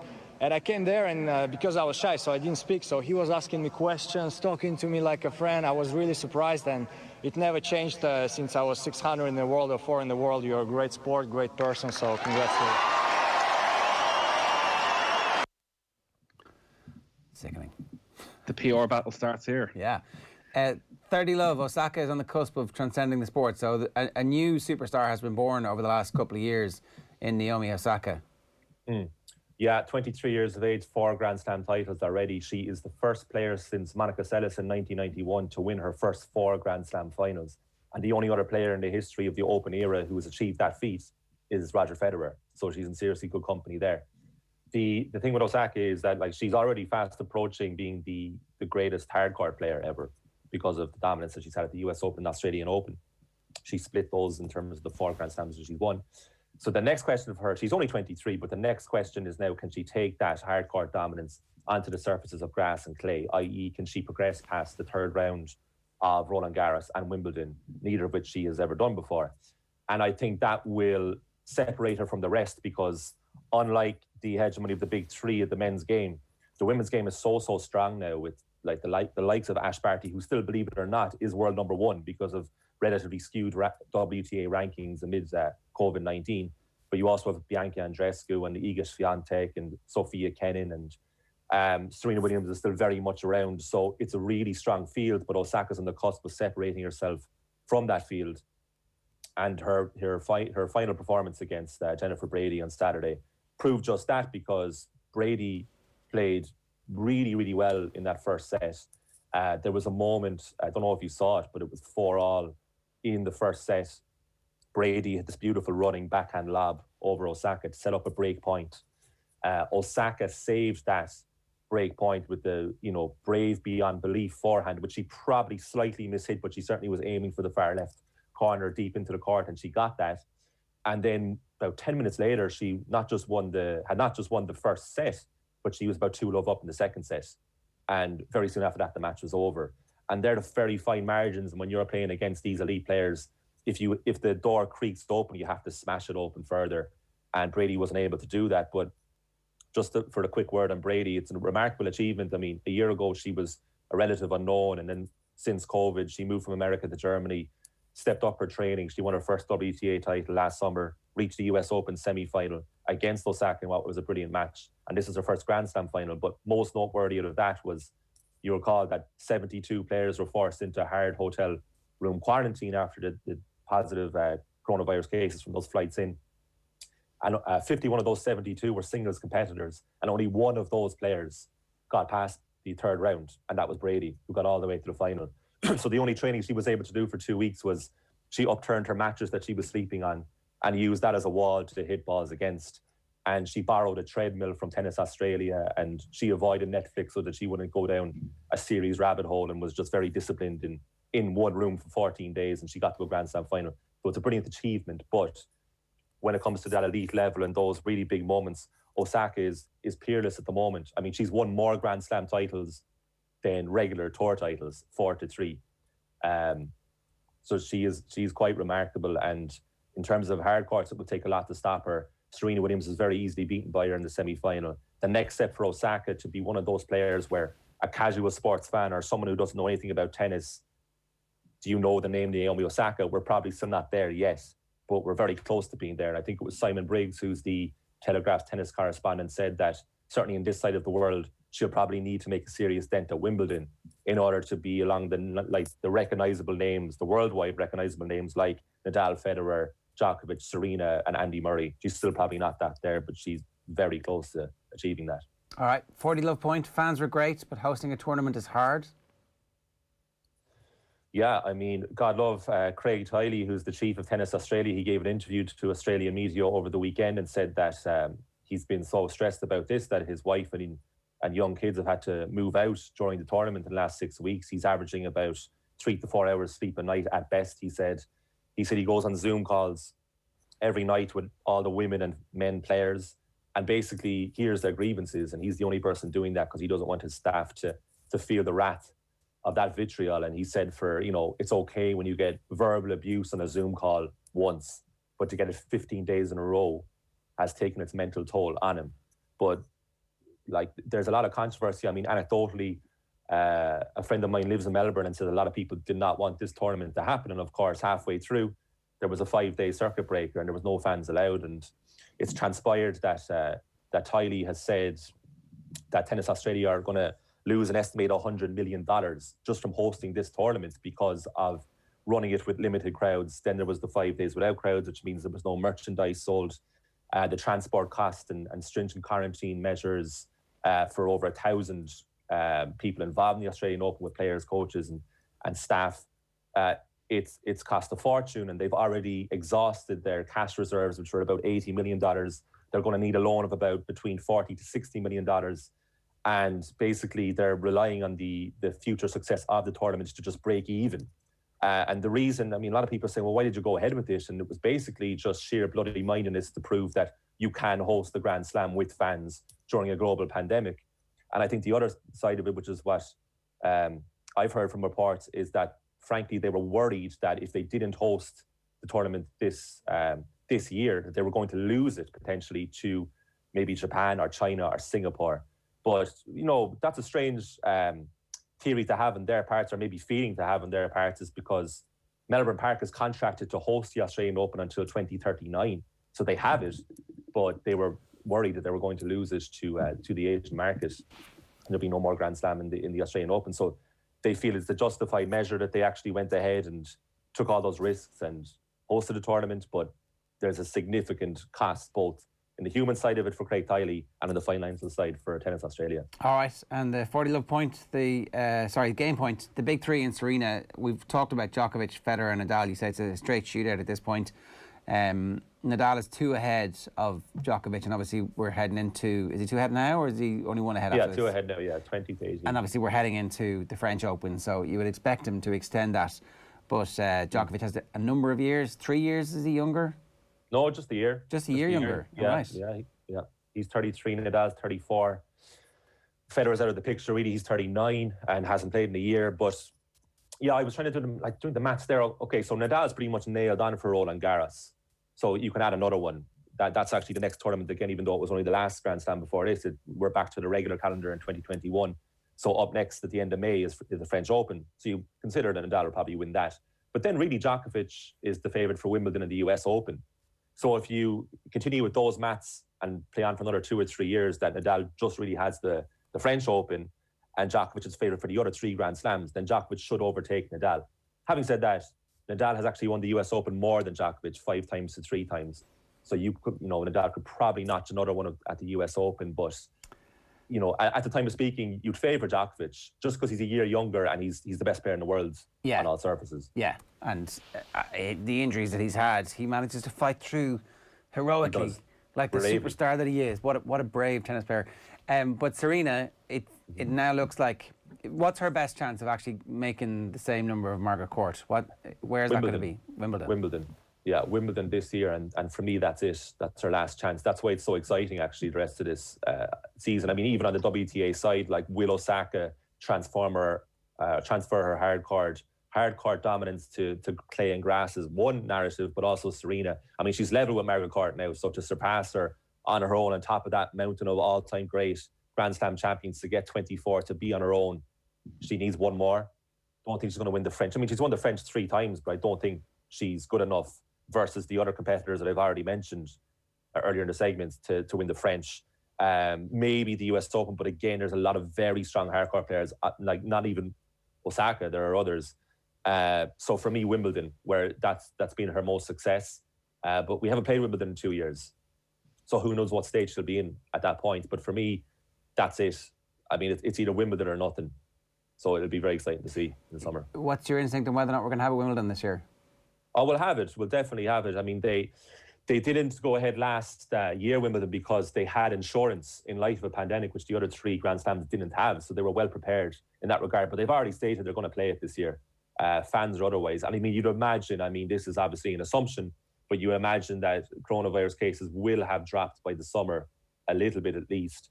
And there will probably be some allowance for fans, maybe. But even not, it'll go ahead. I mean, I'd be absolutely shocked if it didn't go ahead. They won't skip it 2 years in a row. Well, they've got the vaccine, and they seem to be actually vaccinating people with the vaccines that they have, which, seems to be a good idea in a pandemic. Who knew? 8:52 this morning. Colm, Boohig, good stuff. Thanks a million. Cheers. If you want to get in touch, we'd love to hear from you. 0879 180 180 is the WhatsApp number. You, of course, can leave a comment on the YouTube stream or get us on Twitter as well. OTB AM, live in association with Gillette. Good morning. Start with Gillette, giving you the confidence to tackle the day ahead. What's coming up on OTB Sports Radio today? Our now legendary interview with the legend that is Mick O'Connell as he turned 80. The History of Sport lecture series from Paul Rouse continues at 3 o'clock. Our Culture Hall of Fame with Dermot Kennedy at 4 o'clock. He put Gladiator in our Culture Hall of Fame. Big fan of the movie. Colm Gooch Cooper is OTB Gold. I think it might have been one of his retirement interviews at 6 o'clock. And then the lads are live tonight from 7. But it is now time for the Gillette Performance Rankings. That wasn't an All-Ireland winning performance. Probably should have won the game based on their second half performance. Is it a step too far to say it was the performance so far of the World Cup? Maybe not. OTB AM's Performance Rankings with Gillette. I'm scratching my head. Our performances was just lacked that intensity. Yes. This is where we count down poor performances to good performances. So we get to talk about both the bad and the good. Finishing with the good. Nathan, we're starting with the bad. Where are we starting? We're going to start with Tottenham, Ger. Their decline has been somewhat overshadowed by Liverpool's calamitous collapse, but no less damaging what has happened at Tottenham under Jose Mourinho over the past couple of months. They've now lost 5 of their last 6 games. I think it's 3 wins in 13 matches. And when we go back to that North London derby where they scored the early goals against Arsenal and we all went with the old Mourinho masterclass cliche, it has just fallen apart in the most typical Mourinho fashion. Results started to dry up. Goals started to dry up. We've got into the little bit of badgering of the players, trying to call them out. Gareth Bale, who came on yesterday and actually probably put in his best performance in a Tottenham jersey, but they're now 9 points off the top 4. It doesn't look as though they're going to finish inside the Champions League positions, and it feels as though we're in that same old cycle that we know what the inevitable ending is, that Mourinho won't be there sometime well, probably come summer. It's an accelerated process that we have with Mourinho this time. You know, normally we get to the end of the second season and we're like, okay. But like this seems to have been like super, what's going on? And can he turn it around? I don't think so at this stage. Even though they have a lot of quality in that squad, he doesn't look as though he's any confidence in his back four at all. Maybe he's right not to, when Eric Dyer and Davinson Sanchez, the centre-back partnership, have never really delivered, but he's constantly chopping and changing. He went through a spell of Serge Aurier ahead of Matt Doherty. Now he's going with Tanganga ahead of Matt Doherty. Doherty came on again yesterday. Doesn't look sure of what his best defence is, and are playing such a negative style at times. They're not creating enough chances for Son and for Kane. Obviously, their goals and their link-up play at the start of the season saw them get into a position where we thought maybe in November that they maybe in a strange season be able to go on and push on and be title contenders. But I remember reading at the time that Son's XG was very much out of kilter with the amount of goals that he was scoring. And, well, the stats never lie, Ger, and it was going to catch up with him eventually. And it has done, because they've dried up over the last few weeks. And likewise, Harry Kane is carrying an injury, but they need him. He's their talisman. He has to play every time, and he doesn't trust anybody else. They brought in Vinicius, but he's barely got a look in. So it's hard to see where the turnaround comes from Tottenham. Yeah, it's unlikely at this stage. Are they wedded to giving Mourinho another opportunity, or is this one of those summers where the Harry Kane transfer is actually the big one? We're all expecting Mbappe, or we're expecting Haaland to move, but actually there's no reason for Haaland to move this year, because his buyout clause next year will mean that he makes mega bucks. There's a possibility Mbappe doesn't move because he wants to wait for what's going on at Real Madrid and they don't have the money. And then actually Harry Kane is the big player this summer because this team are so bad. Quite possibly, and you'd expect that will be Kane's decision. He may have to force his way out of the club, but you're just talking about a vaccine and supporters getting back into stadiums. Spurs have that glorious new stadium that they spent £1 billion pounds on, and Harry Kane is the one they want to eventually build a statue of outside of it. So they need him to stay. And a different manager with a different attitude, a more progressive style of football, a Brendan Rodgers perhaps coming in there, can do something different with that Tottenham. Mourinho always felt like a short-term fix, that it was the box office rather than actually the most well thought out of managerial appointments. So if Kane goes, nothing is going to happen for Tottenham over the next half a decade. Okay, Harry Kane's come around once in a generation. You brought up you brought up Brendan Rodgers there. Is Spurs about right for him, where it isn't a club that has the every season track record of qualifying for the Champions League, and so therefore, while the expectation is that you should be able to qualify for the Champions League, there's room for you to take a little bit of time to get there. So it's not going to be the Chelsea gig, for example, where if you don't qualify for the Champions League, you're gone straight away.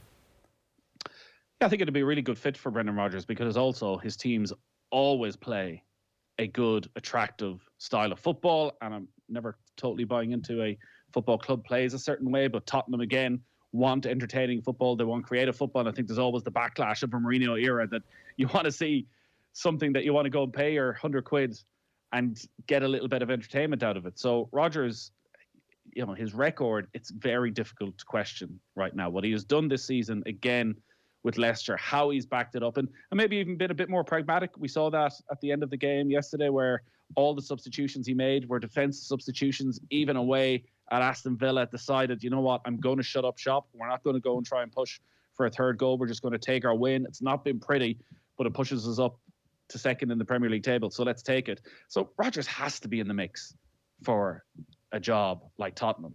Leicester have been as, if not more successful than Spurs over the last 5 years, but probably always still going to sell when the more traditional top four come in. But whether it's is he in the mix for the Manchester City job when Guardiola eventually leaves? I definitely think this summer that Rodgers would be right in the top 2-3 for that Spurs job. All right. And deservedly so. Okay, poor performance from 5 to number 4. Tony Finau, the Mayo of golf, it says here. Whoa, back up. Mayo didn't make 20 million quid though with all those. Well, I mean, they had some guy who wanted to give them 20 million quid. I don't know how that worked out for them. Tony Finau. So he still only won that one tournament, the Puerto Rico Open, which, while it's a PGA Tour event, it was on at the same time as a World Golf Championship. So it wasn't even beating the cream of the crop. But he just cannot stop getting into contention and cannot seal the deal. He couldn't have done a whole lot more this time. He's finished now runner-up 3 times in a row. A couple of them, I felt maybe could have been a bit more ambitious in the closing holes and taken a few more risks. He shoots 64 in the final round. It's hard to be overly critical, and Max Homa pulled it out somehow in the playoff to defeat him. But Tony Finau needs to somehow stumble over the line. His record in majors is right up there. I think it's 8 top 10s as well in that 5-year period. Maybe he turns up at Augusta where he's played well before and it all just clicks and he finally gets what he deserves, because the one thing anyone who works out in the tour would say about Tony Finau is he's one of the really good guys. He's somebody who deserves a victory. For his personality, never mind his play, but his play suggests he's got to get it done. Listening to him, right, as a casual enough watcher of golf these days, this sounds a lot like Padraig Harrington before he actually made his breakthrough. Quite possibly, yeah. And maybe he just has that run of form then in a couple of years and gets some majors. I don't think it would be a surprise at all if Tony Finau won a major or won 2 majors over the next few years. To contend week in, week out. You look at the quality of winners on the PGA Tour so far this year. To be there contending every single week, you've got to be playing golf of the highest quality.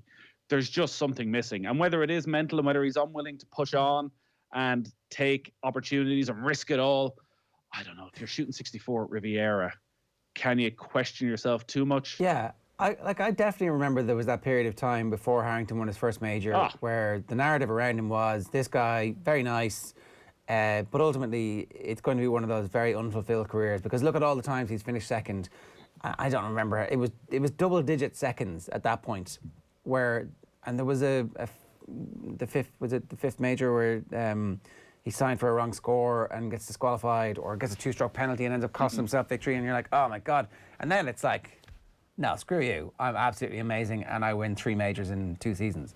And that completely transforms the narrative around him. So maybe Tony Finau's not really Mayo, he's more Tyrone, and he's going to do it over the next couple of years.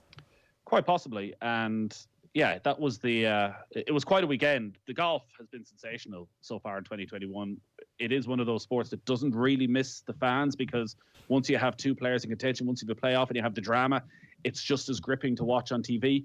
The other big storylines out of the weekend were, well, first Rory McIlroy missed the cut. First time since Port Rush in 2019, he's missed the cut of the tournament. 31 straight tournaments. Didn't play well. It was a course you would have felt should have been set up quite nicely for him. But listen, we'll give him an off week and see, can he regather some form heading towards the Masters. But Tiger Woods was in the commentary box for a few minutes last night. He was the tournament host at Riviera, so he rocked up to present Max Homa with the trophy, and he sat down for an interview with Jim Nance, and it was quite uncomfortable viewing. Tiger underwent back surgery again over the Christmas, 5th time. It was really played down as just a small procedure. Rory McIlroy said that he'd already had it on December 23rd and was back standing and walking by Christmas Day, and that a few weeks off and he'd be back and as good as ever. But the way Tiger was talking, he still isn't swinging a club. He's still in discussions with the doctors. He's got a lengthened putter so he can put a little bit around the house, but he didn't look himself. He looked as though he was someone who was distracted, whose head wasn't in the right place. And when asked about playing at the Masters, well, certainly said he didn't think he'd be playing before the Masters and that he'd have to discuss it with the doctors. But we're 6 weeks away now from Augusta. It's hard to see how Tiger, in the state he was in last night, can rock up at Augusta and play in 6 weeks' time. All right, well, that's a real shame, because obviously having played so well there when the world was normal, there was this hope that maybe he was always going to be able to rock up and play well there and play well in the Open, wherever it is, and, you know, contend to the point where on a Sunday you're like, oh, Tiger might be, you know, who knows? But that looks like it's been stolen from us. Let's move on. Grand performance of the weekend. We're kind of going from red to amber to green. Huge expectations around Harry Byrne. This might have been one of the most watched Pro 14 games that you're ever going to see. Eddie Butler on commentary duty. That was pretty good. I think that they should just make Eddie Butler do all of the Pro 14 games and the viewership figures would rise. So Harry Byrne was playing, Ross Byrne was playing, brothers in arms. Ross was doing the kicking, which was interesting, obviously, because if Harry Byrne is going to play for Ireland, he's going to have to kick. And obviously he's not in the squad. That's the other bit of information that has happened over the course of the weekend. He is not in the squad. The squad is exactly the same as it was for the start of the competition. And he was grand. I mean, certainly, like, I see people say, oh, you can't tell anything from this. Like, well, takes the ball to the line.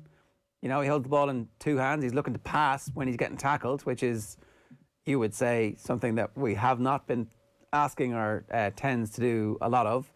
And, like, what can you tell from a fairly miserable, mucky night in the Pro 14 in Wales? I think what's happened here is that we missed the opportunity to see him play in the Heineken Cup. The narrative has been like, oh, you can't pick him because Entomac had loads of games in the Heineken Cup before they picked him. And it's like, well, first off, they have a load of professional teams and 2 divisions in which they could give a 10 the opportunity to play. That's not the case with us.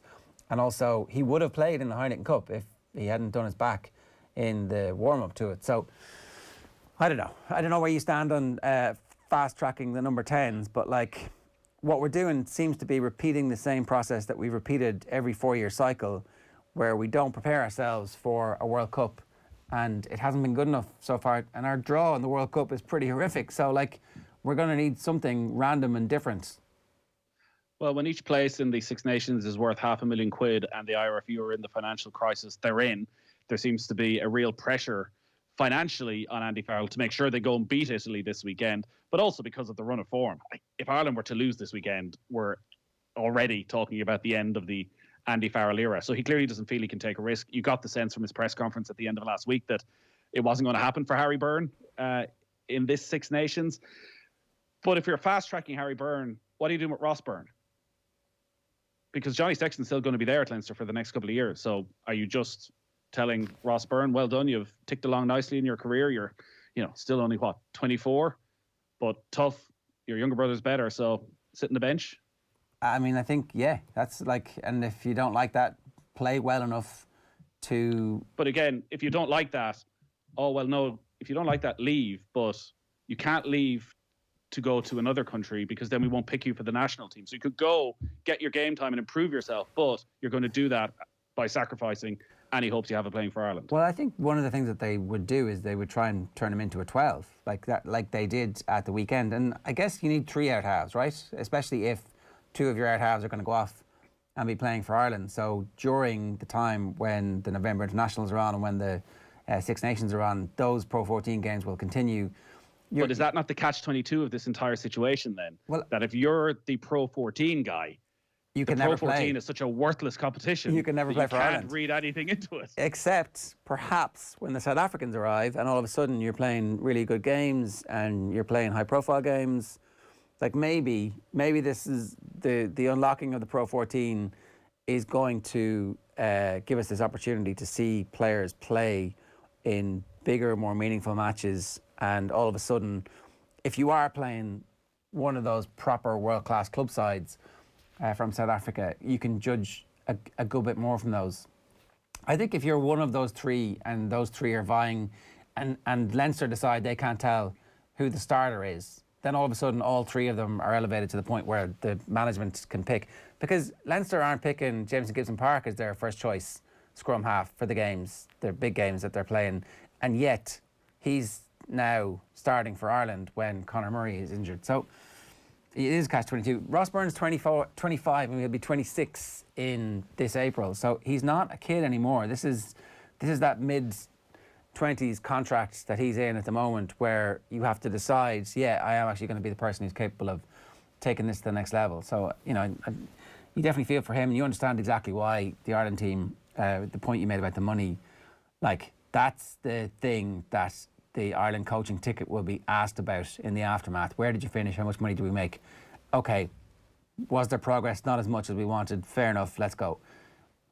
I don't think there's any chance of them picking an experimental team at the weekend. We'll talk more about this in a couple of minutes' time with Neil Tracy. Quality performance. So the best performances of the weekend. There are some near misses to make our top 2 here, but at number 2, it's Irish athletics. The micro-elite meet that they had in the Irish Sports Campus, fairly sensational stuff.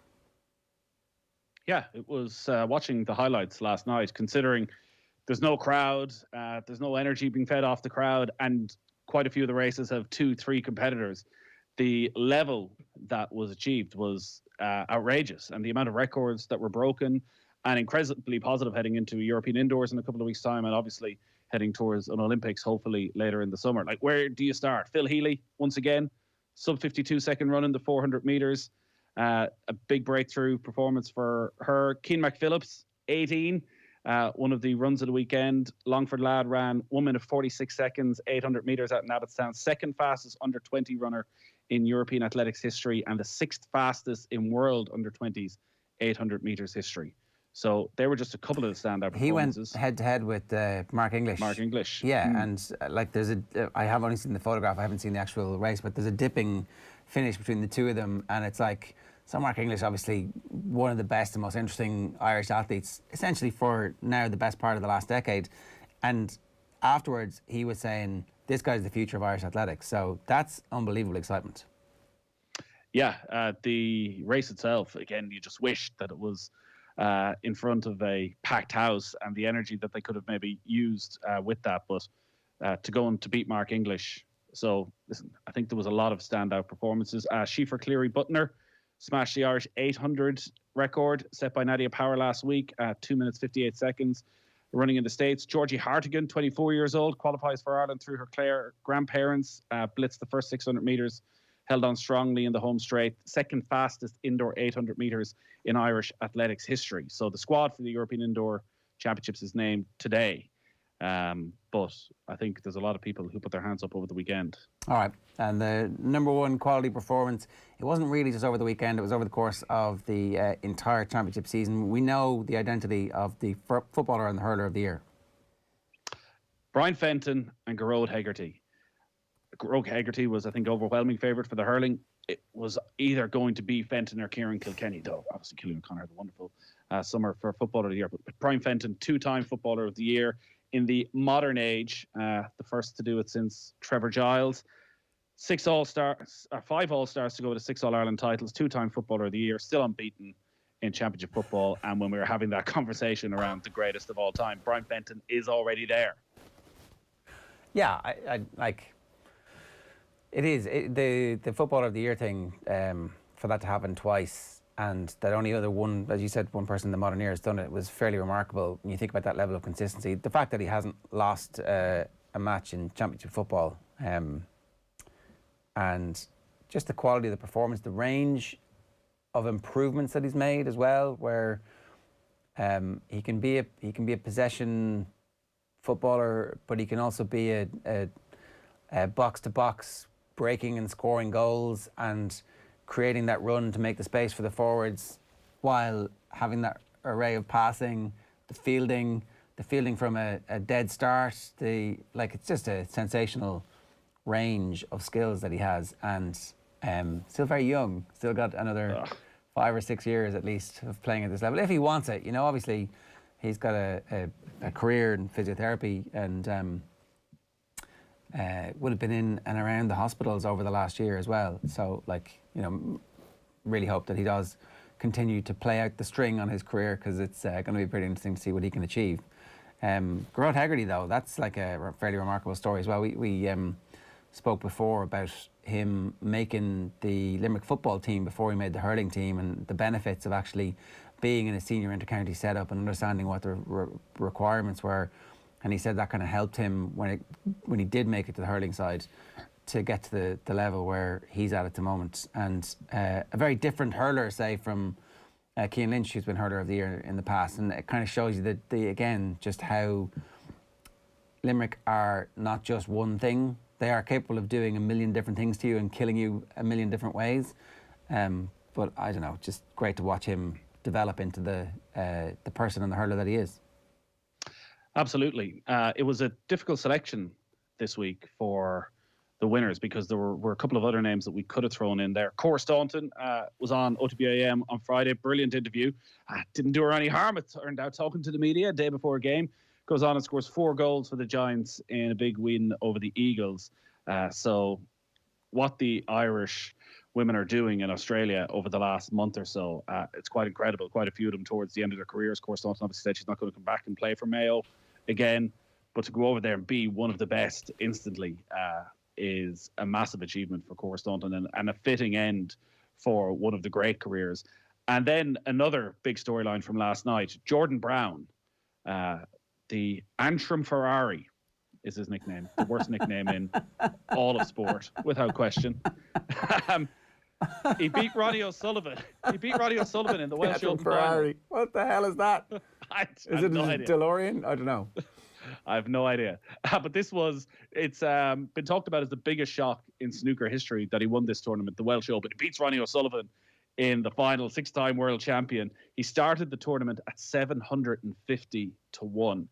And it was just brilliant watching him when he had the final break to win it, and he just lets out this fist pump. And you could even get the sense that O'Sullivan was quietly pleased for him, that he could tell what it meant. And O'Sullivan had a bit of a conversation at the end and seemed to have some really good positive words. And then he was just totally overcome with emotion. But 750 to 1, that just does not happen. 33 years of age, a player who probably thought it was never going to happen for him in one of the major tournaments. So for Jordan Brown, heck of a weekend. Yeah, that's this week's Gillette Performance Rankings.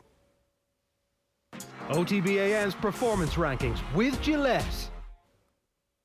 Yeah, so that's a new slot for you every week where we talk about the stuff that happened over the course of the weekend, some bad, some good. OTB AM live in association with Gillette every morning. Good morning start with Gillette, giving me the confidence to tackle the day ahead. We're back talking rugby with Neil Tracy next.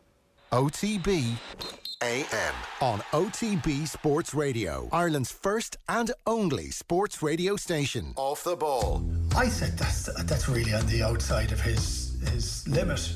And he hoofed it. I mean, and it just made it. It was on the outside of his limit, but he didn't lose his technique. Off the ball. Weeknights from 7 and weekends from 1. This is OTB Sports Radio, live 24/7 on the OTB Sports app. The 100-meter sprint, right? And in 1968, it was 9.97 seconds, right? And Usain Bolt in 2009 did it in 9.58 seconds, which is a kind of a 3.91% improvement. But golf has improved. You know the way they talk about, the lads are much better physically and, they're hitting the ball because of speed and all the rest. It's not the case.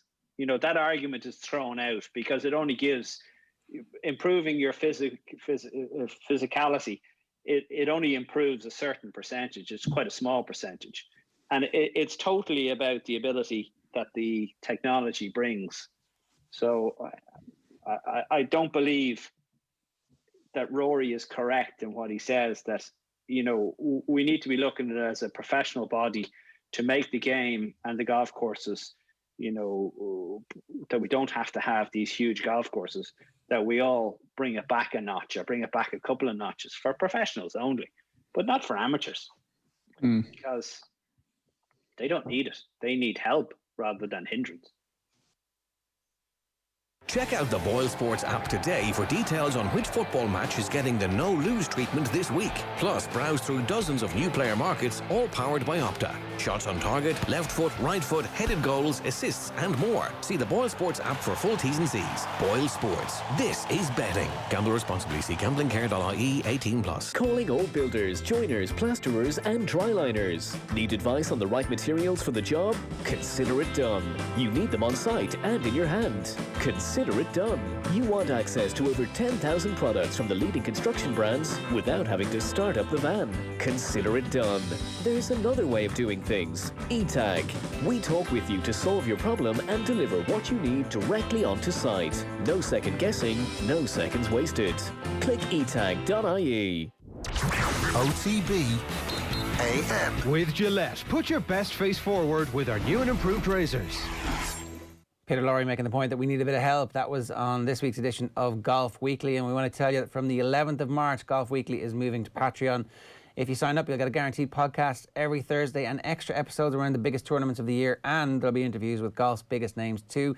You'll become an official friend of the pod. You'll be able to live chat to the lads, Joe, Nathan, Peter and Fionn, get invites to our golf days when they restart, and you'll enjoy exclusive watch parties around the majors. Get on to otbsports.com patreon.com/Golf Weekly and sign up now for just $3.99 a month, or you can search Golf Weekly on patreon.com. The page is live now and it's going gangbusters. And when are you making your big announcements, Nathan, about some new people who are signing up? When can we expect some little tidbits of information? We are hoping to record our first live on tour piece with a PGA Tour player later today. So that will be available on Wednesday. Of course, everything is still right there on the OTB Sports app until March 11th before we move on to Patreon. So yes, a PGA Tour, two-time PGA Tour winner. So not Tony Finau is going to be joining us a little bit later on. Already some exclusive stuff on the Patreon for you as well. You can get the Port Carrington interview from last week if you missed that up there now too. Now, Neil Tracy at 20 minutes past 9. Good morning to you. How are you? I'm good, guys. How are you doing? I'm good. Let's talk about Harry Byrne watch at the weekend, because I think it might have been the most hotly anticipated Pro 14 game in a long, long time in terms of one individual player. Obviously, Leinster, Munster and those rivalries, etc. But how did he do? What did we learn? What do we know now that we didn't know before kickoff?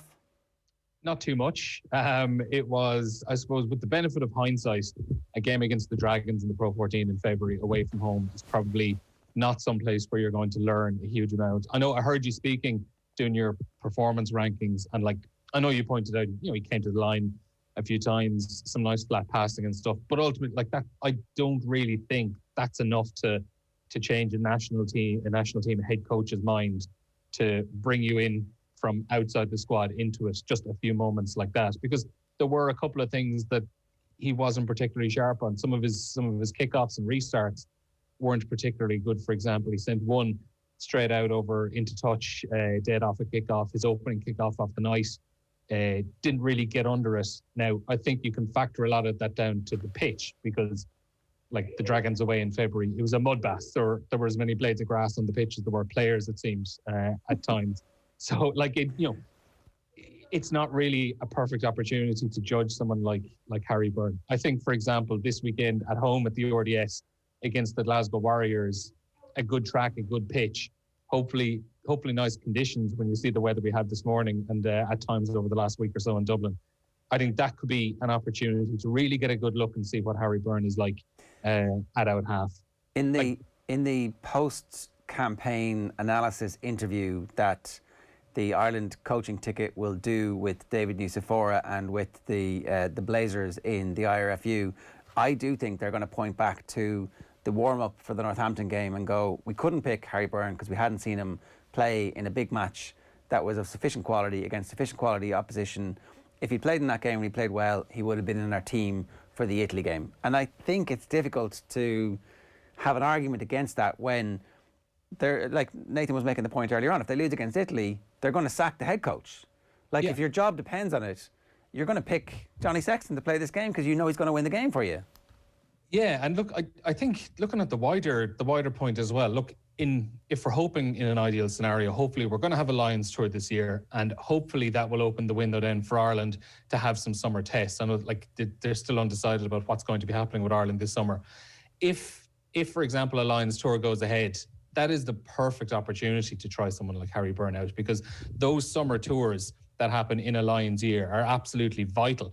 You would have seen it in 2017. That's when James Ryan got his go. Jacob Stockdale, the same as well around that time as well. So they're an ideal window to try it out. And I think if after the 2023 World Cup, Ireland get dumped out in a quarter-final again, and if, for example, Harry Byrne makes his debut for Ireland later on this year, I don't think you could realistically look back and go, well, things could have been so much different if Harry Byrne had started that Six Nations game against Italy. Like, one match I don't think isn't going to stall his development any further.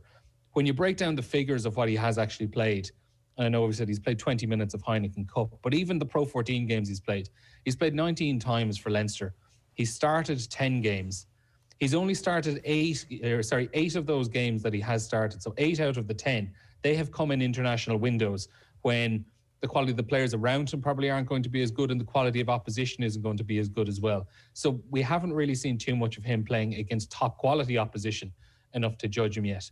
And I know you referenced Roman Ntamack as well, that, you know, they have the luxury in France of, you know, wider leagues and bigger player pools, that they were able to start him a lot more. Even looking back through some other players, Ronan O'Gara, for example, was 23 years old, just short, of his 23rd birthday when he made his Ireland debut. and look at the career he went on to have, the longevity he went on to have. Beauden Barrett, he was 21. I was looking back at some of these out-halves, some of the higher profile out-halves over the last 20 or so years. Beauden Barrett was 21 years of age when he made his debut for the All Blacks against Ireland in a summer tour.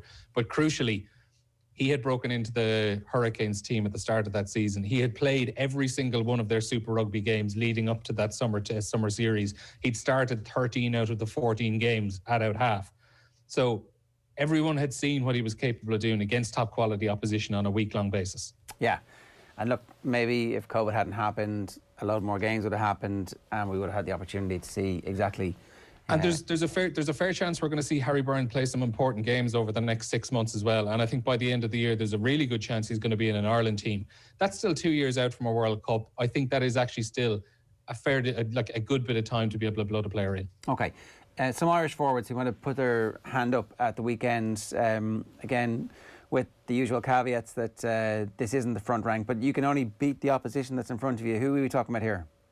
Yeah, and I think interestingly, that game between Leinster and the Dragons, it wasn't a game for the likes of a Harry Byrne, but Jack Conan was absolutely brilliant. It was a game designed for forwards, for grunt, and I think he was absolutely fantastic. It was a milestone day for him as well as a 100th appearance for Leinster, and he was man of the match as well. And I know Brian O'Driscoll was tweeting about him. He just looked really, really sharp. He looked quick and kind of lithe and supple, and I think I'd like to see him maybe get a run this weekend. Nothing against CJ Stander because he's been brilliant in the opening 2 matches, but I think that's the kind of rotation you can make for this game this weekend without risking too much, because Conan's a fantastic player. Obviously, he hasn't got to play too much for Ireland over the course of the last couple of years since his injury at the Rugby World Cup, but I think he was really, really good, and I think he adds, I suppose, maybe a bit of dynamism, a bit of quickness and speed to the back row as well. Any room for Ryan Baird? I think possibly. I think there's a good chance he could maybe sneak onto a bench this weekend, which would be good for him. He wasn't. He didn't jump out, or he wasn't outstanding in any way at the weekend, but he went about his work quite well. And I think he needed a decent run out because the last time he probably would have there were a lot of question marks on him coming into the Six Nations because he'd been out injured. Then he played that Leinster A game against Ulster, and he didn't really look too great in that game. And I think there were maybe a few lingering question marks over him, but he's got a couple of matches back since then. So I think potentially it'd be good to see him get a run out this weekend. And what about from the younger players at Munster in particular putting their hand up at the moment? Yeah, I think a lot of people were disappointed not to see Gavin Coombes getting brought back into the squad. Maybe Andy Farrell just saw something that he didn't really like, or that he wanted Gavin Coombes to work on over the last while, because he was absolutely outstanding the other night against Edinburgh. Led Munster in carries, led Munster in tackles. He led the game in gain line success as well. So consistently with those short bursts, actually getting over the gain line. A really, really powerful runner. Can offload as well, which is something that we want to see a little bit more of. So look, maybe Munster are going to have Pro 14 games coming up as well. No harm to see him getting, a few extra minutes consistently, but I think it would have been good just to see him brought into the squad as well. And last but not least, I know we mentioned forwards, but Craig Casey was just outstanding. We spoke about Harry Byrne and how we couldn't really judge too much of his game because of the way it went. I don't think Craig Casey could have given himself any better of an opportunity to make his way into a matchday 23 this weekend with his performance the other night, because he was brilliant. His speed around the breakdown, he was sniping a lot as well, so he was offering that little bit more in attack and making the defences think twice. Got a really nice try for himself, ducking in from close range, and could easily have had another one, but I don't think the referee spotted the ball being touched down on the line before. I think it was Jack O'Donoghue in the end got over for his try. So he was absolutely excellent, and linked up with the forwards as well, barked them around the pitch brilliantly. He was excellent, and I think he's done himself a really good chance and might just sneak into a matchday 23 this weekend. Or start with him and Sexton starting. Is that a possibility, so that it's not two replacements off the bench? That would probably be something I would favour, but I think the more likely scenario is we're going to see Murray and Sexton start. I think a perfect scenario is that you either start with a halfback combination of Craig Casey and Johnny Sexton, or you start with Conor Murray and a Ross Byrne / Billy Burns, one of the two of them. Have an inexperienced one and a more experienced one starting the game, and then bring the others off the bench. That would be the one I'd prefer to go with. But I think if I'm talking with my head rather than my heart, I think we'd be going Conor Murray and Johnny Sexton to start, and hopefully Craig Casey on the bench with one of Ross Byrne and Billy Burns. Okay, a quick question about Gavin Coombes. Where's his best position? Is he an 8 and that's his position, or can he play anywhere? I think he's an 8 personally. I think that's probably we've seen the best of him from Munster. He, when the internationals came back just after Christmas, he was playing his best rugby at number 8 during the Autumn Nations Cup. Like, he's up to 8 tries in 13 games, which is an unbelievable return as well. I think he's seeing a little bit more of the ball at number 8. I think when CJ Stander probably came back into the team, it probably took a number of the carries away from Coombes as well. He just looks that little bit more destructive as a number 8. But I suppose maybe it's hard to tell at the moment whether that's a case of, is that just him maybe being pushed out of the carries a little bit more because you had the more experienced guys like Peter O'Mahony and CJ Stander coming back into the team at Munster. It's probably something we won't get a further read on, I don't think, for another year or so until we really see how that team develops. Yeah, okay. So again, the type of player who, if he plays in the World Cup, he'll be the right age and he'll have the right level of form. It'll just be about whether or not the experience is that important or not. Good stuff, Neil. Thanks a million for joining us. Cheers. Cheers, guys. That's Neil Tracy there. More from Neil across the course of the week with the Six Nations show, and keep an eye, of course, on otbsports.com for that schedule, and stay tuned to our social channels as well. We did ask you for your performance ranking suggestions on Instagram. Charlie says, good, Cora Staunton, 4 goals. The bad, French rugby COVID camp. Jim says he watched Munster at the weekend. I was very annoying to watch Casey being slowed down by his teammates. I think the Irish style of play is going to turn him into something that he's not. This is that point that the Irish sport, not good for creativity, Nathan. I don't know what side of the debate you came down on that one. I think we have a couple of geniuses here and there. Do we try and knock it out of people from a young age? Get behind the system? Yeah. Yeah, we like our we like to make the managers the be all and end all of absolutely everything. When it turns out that the great players were the reasons why those good managers were always great. And actually, when you think about all of the stuff that Jim Gavin always said, it was the players. It was the players. It was the players. It was the players. And he might have been right. Kenny says, fair play. Kenny the dad says, fair play to Seamus. Career highlight there, winning the Liverpool Cup. I mean, knocking Liverpool off their perch within Liverpool might be a career highlight. I think it's fair enough, no? I think if they end up finishing above Liverpool, it will be a career highlight. And Seamus Coleman was emotional after the game. He's been there for over a decade at this stage. He knows what it means. He's gone through any amount of drubbings at the hands of Liverpool, so he needed that one. OTB AM live in association with Gillette. Good morning. Start with Gillette. Give me the confidence to tackle the day ahead. Tomorrow morning we've got Champions League, some rugby, and also an interview with the directors of the new Pele documentary on Netflix. If you missed anything from the show this morning, you'll catch it back on the OTB AM podcast. We're not finished yet. We're going to hear from Vinny Perth, who joins Stephen Doyle on Sunday's OTB to bring you live commentary of Arsenal's defeat to Manchester City. Enjoy. Well, Vinny, it finished 1-0 to Manchester City this afternoon at the Emirates. The goal coming in the second minute from Raheem Sterling. But when you kind of cast your mind back over the 90 minutes, it never really felt like Manchester City were in trouble losing the 3 points. No, and I think the key for what City have done, particularly at the start of this great run they're on, was built on a real defensive shape. And I think Diaz and John Stones were exceptional today in everything they had to do. And I think Diaz has made a real impact into the City side, similar to what Van Dijk did for Liverpool a couple of years ago. I think he's been that important to them. And obviously John Stones has kicked on again in his career, so I think that's been massive for them. They weren't really troubled by this Arsenal side, albeit Arsenal played well at times, and just the final passes at different stages weren't great. But all in all, comfortable performance from City. Yes, we've seen more flair. Yes, we've seen more imagination and attacking play. But the start of this run, as I said, was built on a real defensive mindset and not conceding goals. You don't concede goals at any level of football, you have a real chance of winning matches. Just on that centre-back pairing, I don't cast my mind back over, the great Guardiola teams at Bayern Munich and Barcelona. And like even Barcelona at their best, there were times where you'd see them getting cut out the back because they played such a high line. But, there's probably an argument to say that this could be like one of the best centre-back pairings, or perhaps the best centre-back pairing under Guardiola. I know they still have a lot to prove. They haven't won a trophy yet, so... No, I think the challenge for this, it is a young pairing as well. It's got a lot of legs in it and got a lot of time. I think at times we've seen today, Arsenal obviously played a lot of balls in behind Cancelo. I still think there's question mark on Zinchenko on the other side. So it's not, and Rodri at the start of the season was vulnerable at different stages, but these two have been exceptional.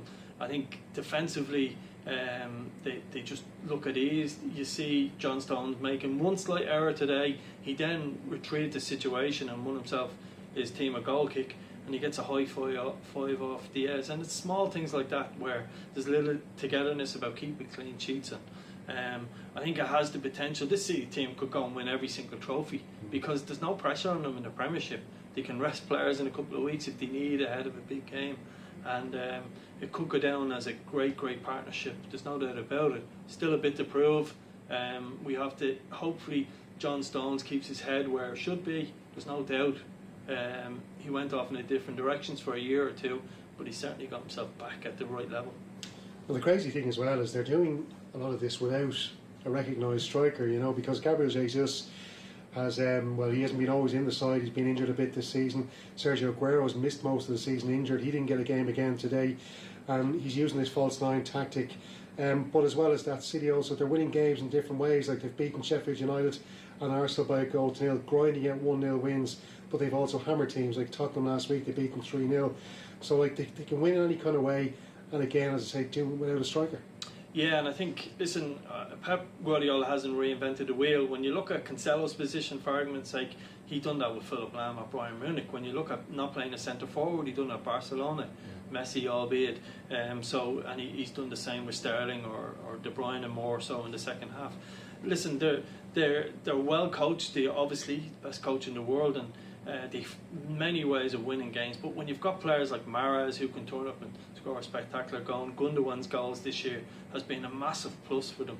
And I think Sterling's assists this year have been really good. I think he needs to add more goals to be back to the highest level. But again, he scores one today, a brilliant header. So I think it all goes well for them. I think when they're at their very best, I think people watched this City team at the start of the season and thought maybe the spark has gone out of Guardiola, maybe his time is up at Man City.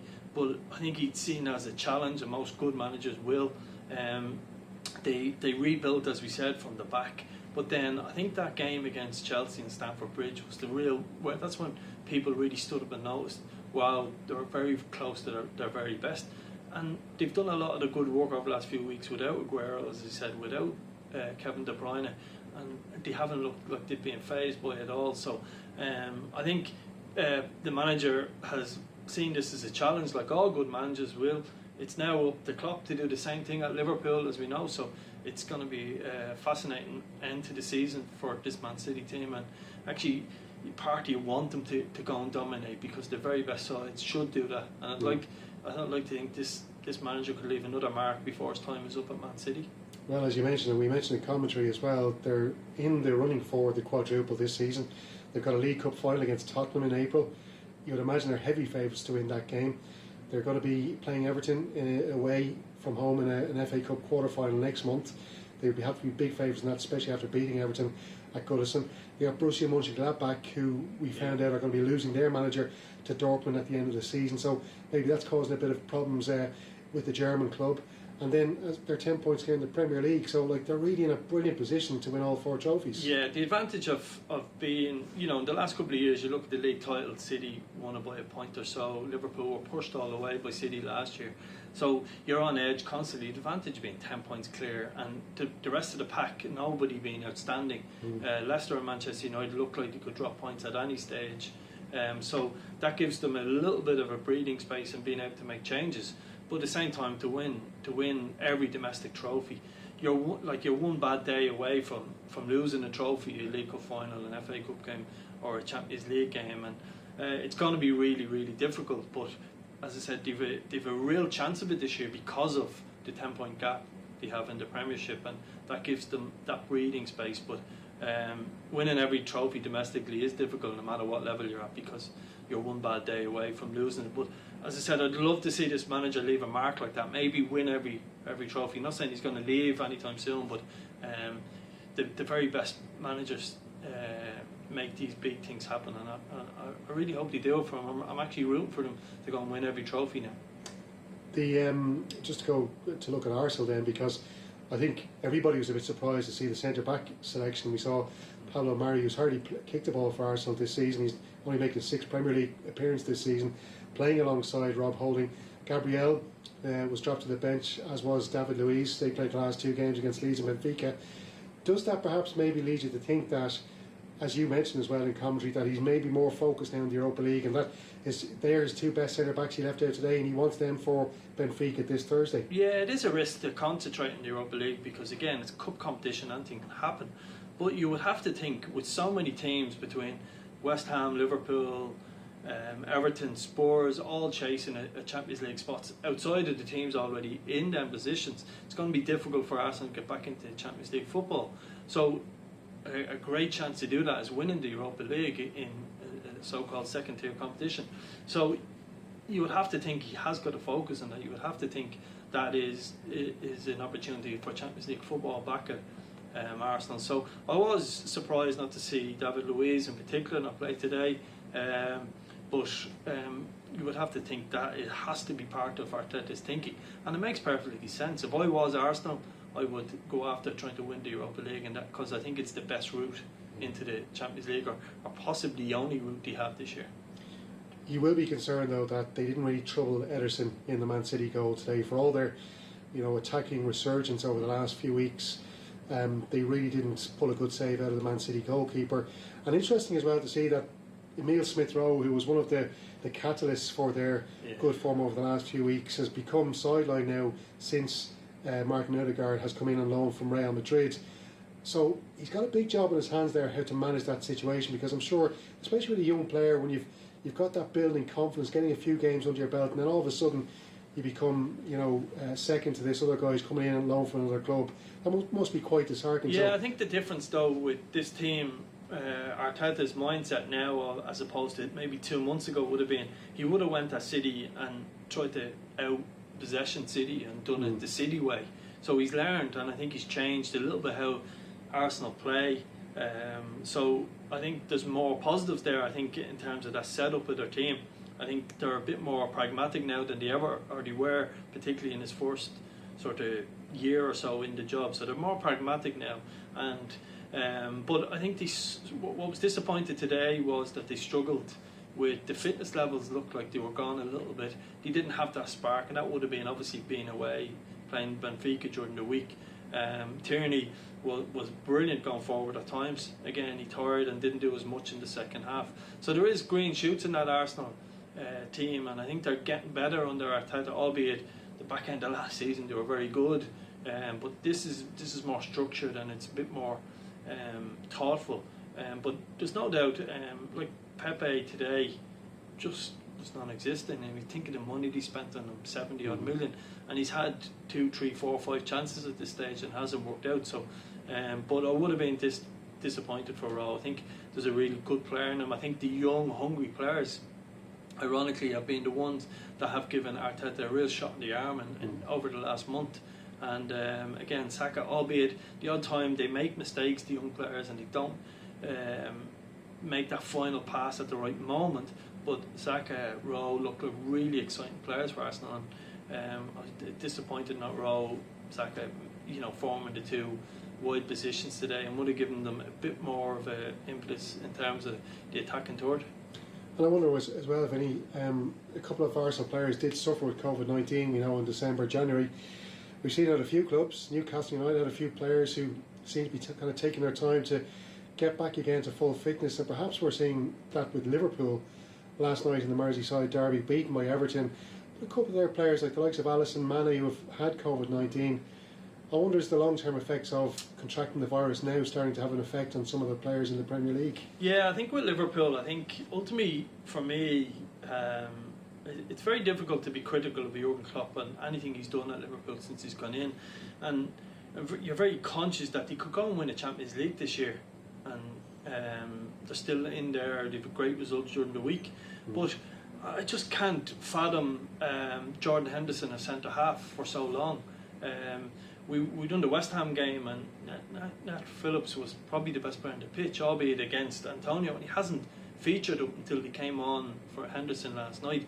It's been strange. The Thiago was a brilliant signing for Liverpool, but and we called it a couple of weeks ago. The problem is Liverpool are this heavy metal football, and that midfield just run all over teams for the last couple of years. Henderson, Fabinho and Wijnaldum, and they've lost that. And you've seen again a young player, Curtis Jones, last night. He was very good against Leipzig during the week, and he was just non-existent against Everton. And that is the challenge they have. And you can bring Thiago into a team that has Fabinho and Henderson because they've got real running power, but they've too many of. I think the team has slowed down a little bit too much, and it's affecting people like Mane, Salah and Fabinho because they're not running all over teams. And there's no doubt Fabinho's form has dipped. Mane's form isn't. Things just haven't worked out for him of late. I think COVID injury situation has decimated Liverpool. But then when you look at someone like Leicester City, who have had injury after injury in their side, and they've generally dealt with it quite well. I'm disappointed how much Liverpool have fallen back. They're nearly 19 points behind Man City at this stage. That's just not good enough, and I think they've got to learn from it and fix their midfield situation very quickly. But again, we're talking about probably between Pep and Klopp, two best managers in the world, and I think both of them need a bit of time, and they will fix what they've done. Pep has done it already, and now it's up to Klopp to raise the standards of Liverpool again. Good feeling. Will they get top 4 this season? After watching last night, before the Everton game, I would have said, of course they will. But now I would be really concerned if I was a Liverpool fan. Losing Henderson out of that team is a massive blow. I think they've got to stick with Nat Phillips. I think the problem is with him is he probably isn't the best trainer. He probably isn't the most natural footballer. He probably doesn't look that good. But I think when he's being asked to play, he's done everything that needs to be. And it is going to be a big struggle for them. I think they need more from both of their fullbacks. I think Liverpool players probably won a league title, released a few books, had a lot of things to say and different things. I think they need to get back to basics now and earn their core again and get back working hard. And I'd be concerned that if I was a Liverpool fan, I think Champions League is going to be difficult for them this year. And I think even supporters of other clubs, Irish supporters I should say, who saw Seamus Coleman giving that interview after that match last night, were really pleased for him because he's worn that so heavy, the Merseyside defeats in all his time there. They haven't beaten him in 11 years, and I think everybody was just happy for Coleman, who put in a brilliant performance. Yeah, I thought he was exceptional yesterday. Managers and coaches look onto pitches and they love leaders. Seamus Coleman is a real leader. I thought he was really. You can tell there was a lot of hurt going to Anfield, constantly being beaten, and when you live in that city, I would have been around, even going back a long time ago when Richard Dunn would have played in a couple of them games, and being in and around the city at that time, and a real feeling about it, and it hurts the players when they lose, and you walk into a garage, a shop, and everyone is at them. So Seamus would have had to put up with that. But I think from an Irish point of view, it was brilliant to see. You get real pride in watching young players or Irish players doing their business in the Premiership, and to see Seamus back close to his best again, which is a real positive sign for the Irish international team, particularly with things not going well for Matt Doherty at Spurs. You would say on current form, Seamus Coleman is the first player on an Irish team sheet in current form. And I think that culminated in his performance against Liverpool in the Merseyside derby, and I know it looked like he really got real joy out of that. And just to ask you finally, because Ancelotti has done a brilliant job at Everton this season, you would feel maybe another transfer window, he gets in a couple of more signings that he likes to build that squad again. They're going to be really a tough team to wreck with next season, but there's a chance they can still get top 4 this season.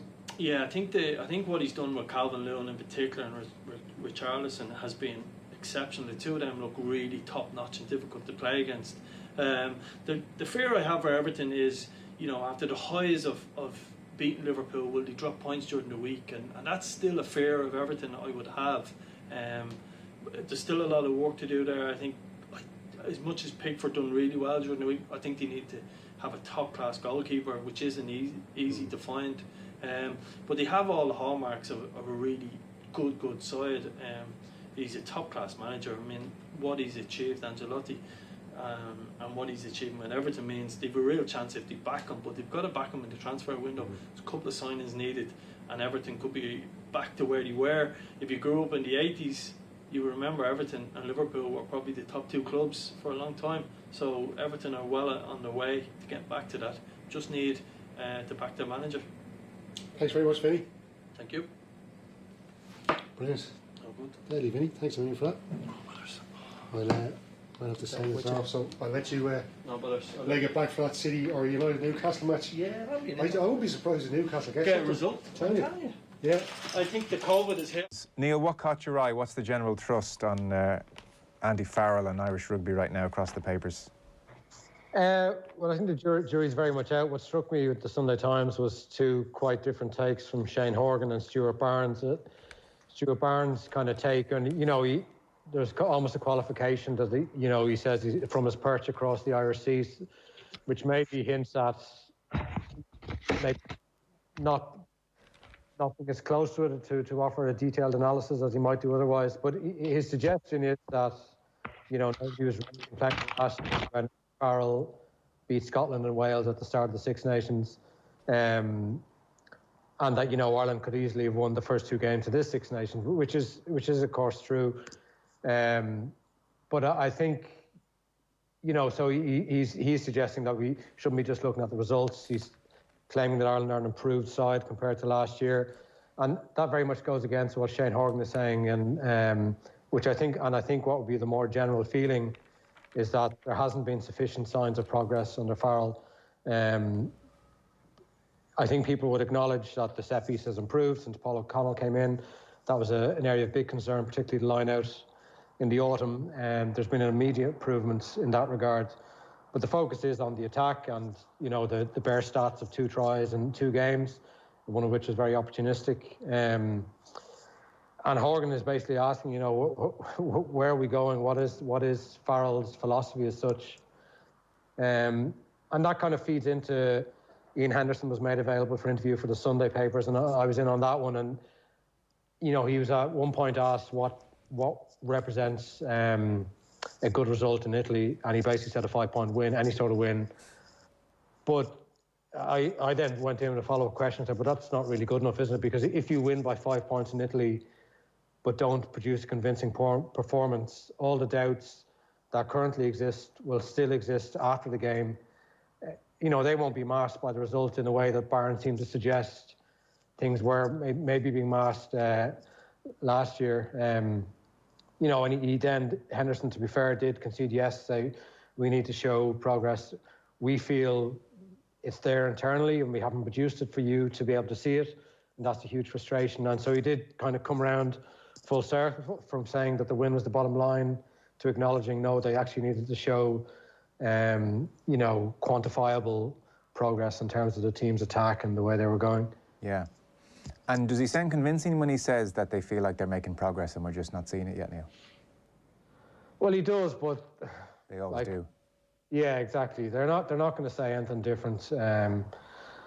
So, yeah, I mean, you're not saying that they're lying because, if they don't believe in what they're doing, then what hope is there? Clearly there has to be buy-in, and you would hope that there is, but ultimately it has to be there for us to see. And, they know that too. And that's you essentially acknowledge that in the end, The headline in Shane Horgan's piece in the Sunday Times is, give us a clue. Farrell has been head coach for a year. It's time to loosen up and add some offloading to game plan. And ultimately, that's one of the key points Shane Horgan is making, Colm. He's talking about the Schmidt era and how it ended. It coincided with defences becoming too aggressive and too well drilled. And so suddenly now, the length of time that you have the ball for, and Schmidt teams always had the ball for a long time, that doesn't really count for very much anymore. And he makes the point that Ireland had 61% possession against Wales. They had 56% possession against France, and yet Ireland lost both games. Defences are relatively comfortable tackling big ball carriers or reacting to phase play that incorporates a loop, a switch or a blocker play. What defences find challenging are offloads. Wales offload the ball once every 19 carries. France, 1 every 9 carries. Ireland averaged 1 offload every 54 carries, which jumps out. And he said maybe the 14 men against Wales was part of that, but at the same time, it's clearly not part of the team's DNA. And then he talks about the kicking strategy and, again, the over-reliance on the box kick, used frustratingly in the middle of the pitch for some reason, and last time out against France, an 80s style up and under off perfect first phase ball on the 40-metre line. He concludes by saying, over the remaining 3 rounds, Farrell needs to embrace the reality that Ireland need an offload game and demonstrate what else makes up his rugby philosophy. I mean, that's a big old change to expect mid-Six Nations there, Colm. It is. I suppose that piece, Joe, for anybody who likes the finer points of the game and the nuance of the game, there's certainly a lot in that. The possession statistics interest me because looking at the games over the previous 2 weekends, I've certainly come away with the impression, and I know it differs greatly from what the general theme was, that Ireland have actually been okay in both of those games. They haven't played too bad. That's my impression looking at it. Maybe it's based on the possession. And as Shane points out there, what's been done in particular points of the field is probably what's to their detriment. But overall, looking at it with a broad sweep, I feel Ireland are okay. They're coming off, like Stuart Barnes, and Neil referenced Stuart Barnes' piece, saying Ireland have improved. Ireland are actually coming off a very low base over the last 3 years. They're in the midst of a third poor Six Nations championship with a very poor World Cup, ultimately a poor World Cup campaign there as well, where they never really sparked. So since 2018, you're coming off a low base. I don't think they've gone back. They might have slightly improved in some parts of the game, gone back in others. Obviously at half back, I would obviously feel that the Sexton-Murray combination are nowhere near as good as they were, obviously, and the replacements are, filling in for 2 players of that stature is always going to be difficult for the next players in. If it was Joey Carberry, maybe the transition would have been a lot easier because he's been there longer. But for all the rest, for all those other halfbacks, it could be pretty daunting stepping into Sexton and Murray at any stage. And interestingly, Brendan Fanning has a piece in the Sunday Independent where he's makes a determination that Cash will determine who plays halfback next weekend. And the difference between 4th and 6th in the Six Nations is £1 million. And right now, the IRFU could really do with finishing 4th instead of 6th, obviously. So the imperative is to go out and beat Italy and beat them well. And that's why he's convinced it will be Sexton and Murray and not any combination of Burns or Carty or anybody else coming in. So he feels that they will go conservative, as in their best 2 players. There will be no experimentation, and that's determined by the prize of finishing 4th, given the financial peril that the RFU and obviously other sporting organisations are in right now. But something that really jumped out at me in the Stuart Barnes piece, and it's down at the bottom of it, is where he says, I'm not really sure, and I'll read it here, but he's casting doubt on Andy Farrell and Mike Catt. He says, I'm unsure whether Farrell and Catt are the right men for Ireland. And before that, he wonders, in their days as England coaches, Farrell and Mike Catt were not renowned for fresh, invigorating thinking, which is what Shane Horgan is calling for. So I would have thought that was almost a headline. Farrell and Catt may not be the right men for Ireland, that Stuart Barnes is saying that. Fellow Englishman who obviously knows them, and with Catt there would be a bad connection there in the past. I would have thought that would have jumped out really more, apart from Ireland, being a better side. Yeah. Or maybe it's conventional thinking that Farrell and Catt are not. Well, I think it's certainly brewing. Right. Yeah, I listened to a huge number of podcasts and read everything over the last week, and I think the analysis is very, very damning, and yet maybe just a combination of human decency and it's so early in the regime is preventing people from coming out and saying it. But listening to any number of really respected pundits on various podcasts, various channels, there's definitely a brewing concern, to say the least. And actually, even in the Stuart Barnes thing as well, where he talks about Ireland improving, he does say, so I mean, you faint praise. Stop staring at the scoreboard. Compare the quality of performance. Ireland are an improved team. They are not, however, a good side. So it's like, before you're improving, but you really are not a good side. That goes back to the point I made, Joe. They're actually coming off a low base. I think we're still stuck in 2018 and before that. Ireland have disimproved a lot. Yeah. And in areas of the game over the last parts of their game have improved. And Neil referenced the line out and perhaps the scrum have improved. And maybe that is through the work of Paul O'Connell. I don't know. But there have been, certainly the Irish line-out has been a bit of a mess, and it has improved. Certainly from an attacking point of view, they are a bit stilted. There is no question that they do not have the line break. And obviously Shane Horgan is calling for more offloads here. And as you say, Joe, it's going to be very, very difficult to change that midstream when there has been a premium on kicking and crashing, and there hasn't been a whole lot of deviation evident from the tail end of the Schmidt years. And it stands out because it was so rare in the reorganised Italy game in the last year's Six Nations in October. There was a Peter O'Mahony offload, and we all swooned because we thought, okay, this is what we're building towards. This is what has been spoken about. Now we're seeing evidence of it. The only problem is we're still referencing that as an example of what we're trying to do 6 or 7 games on, you know. OTB AM. With Gillette, put your best face forward with our new and improved razors.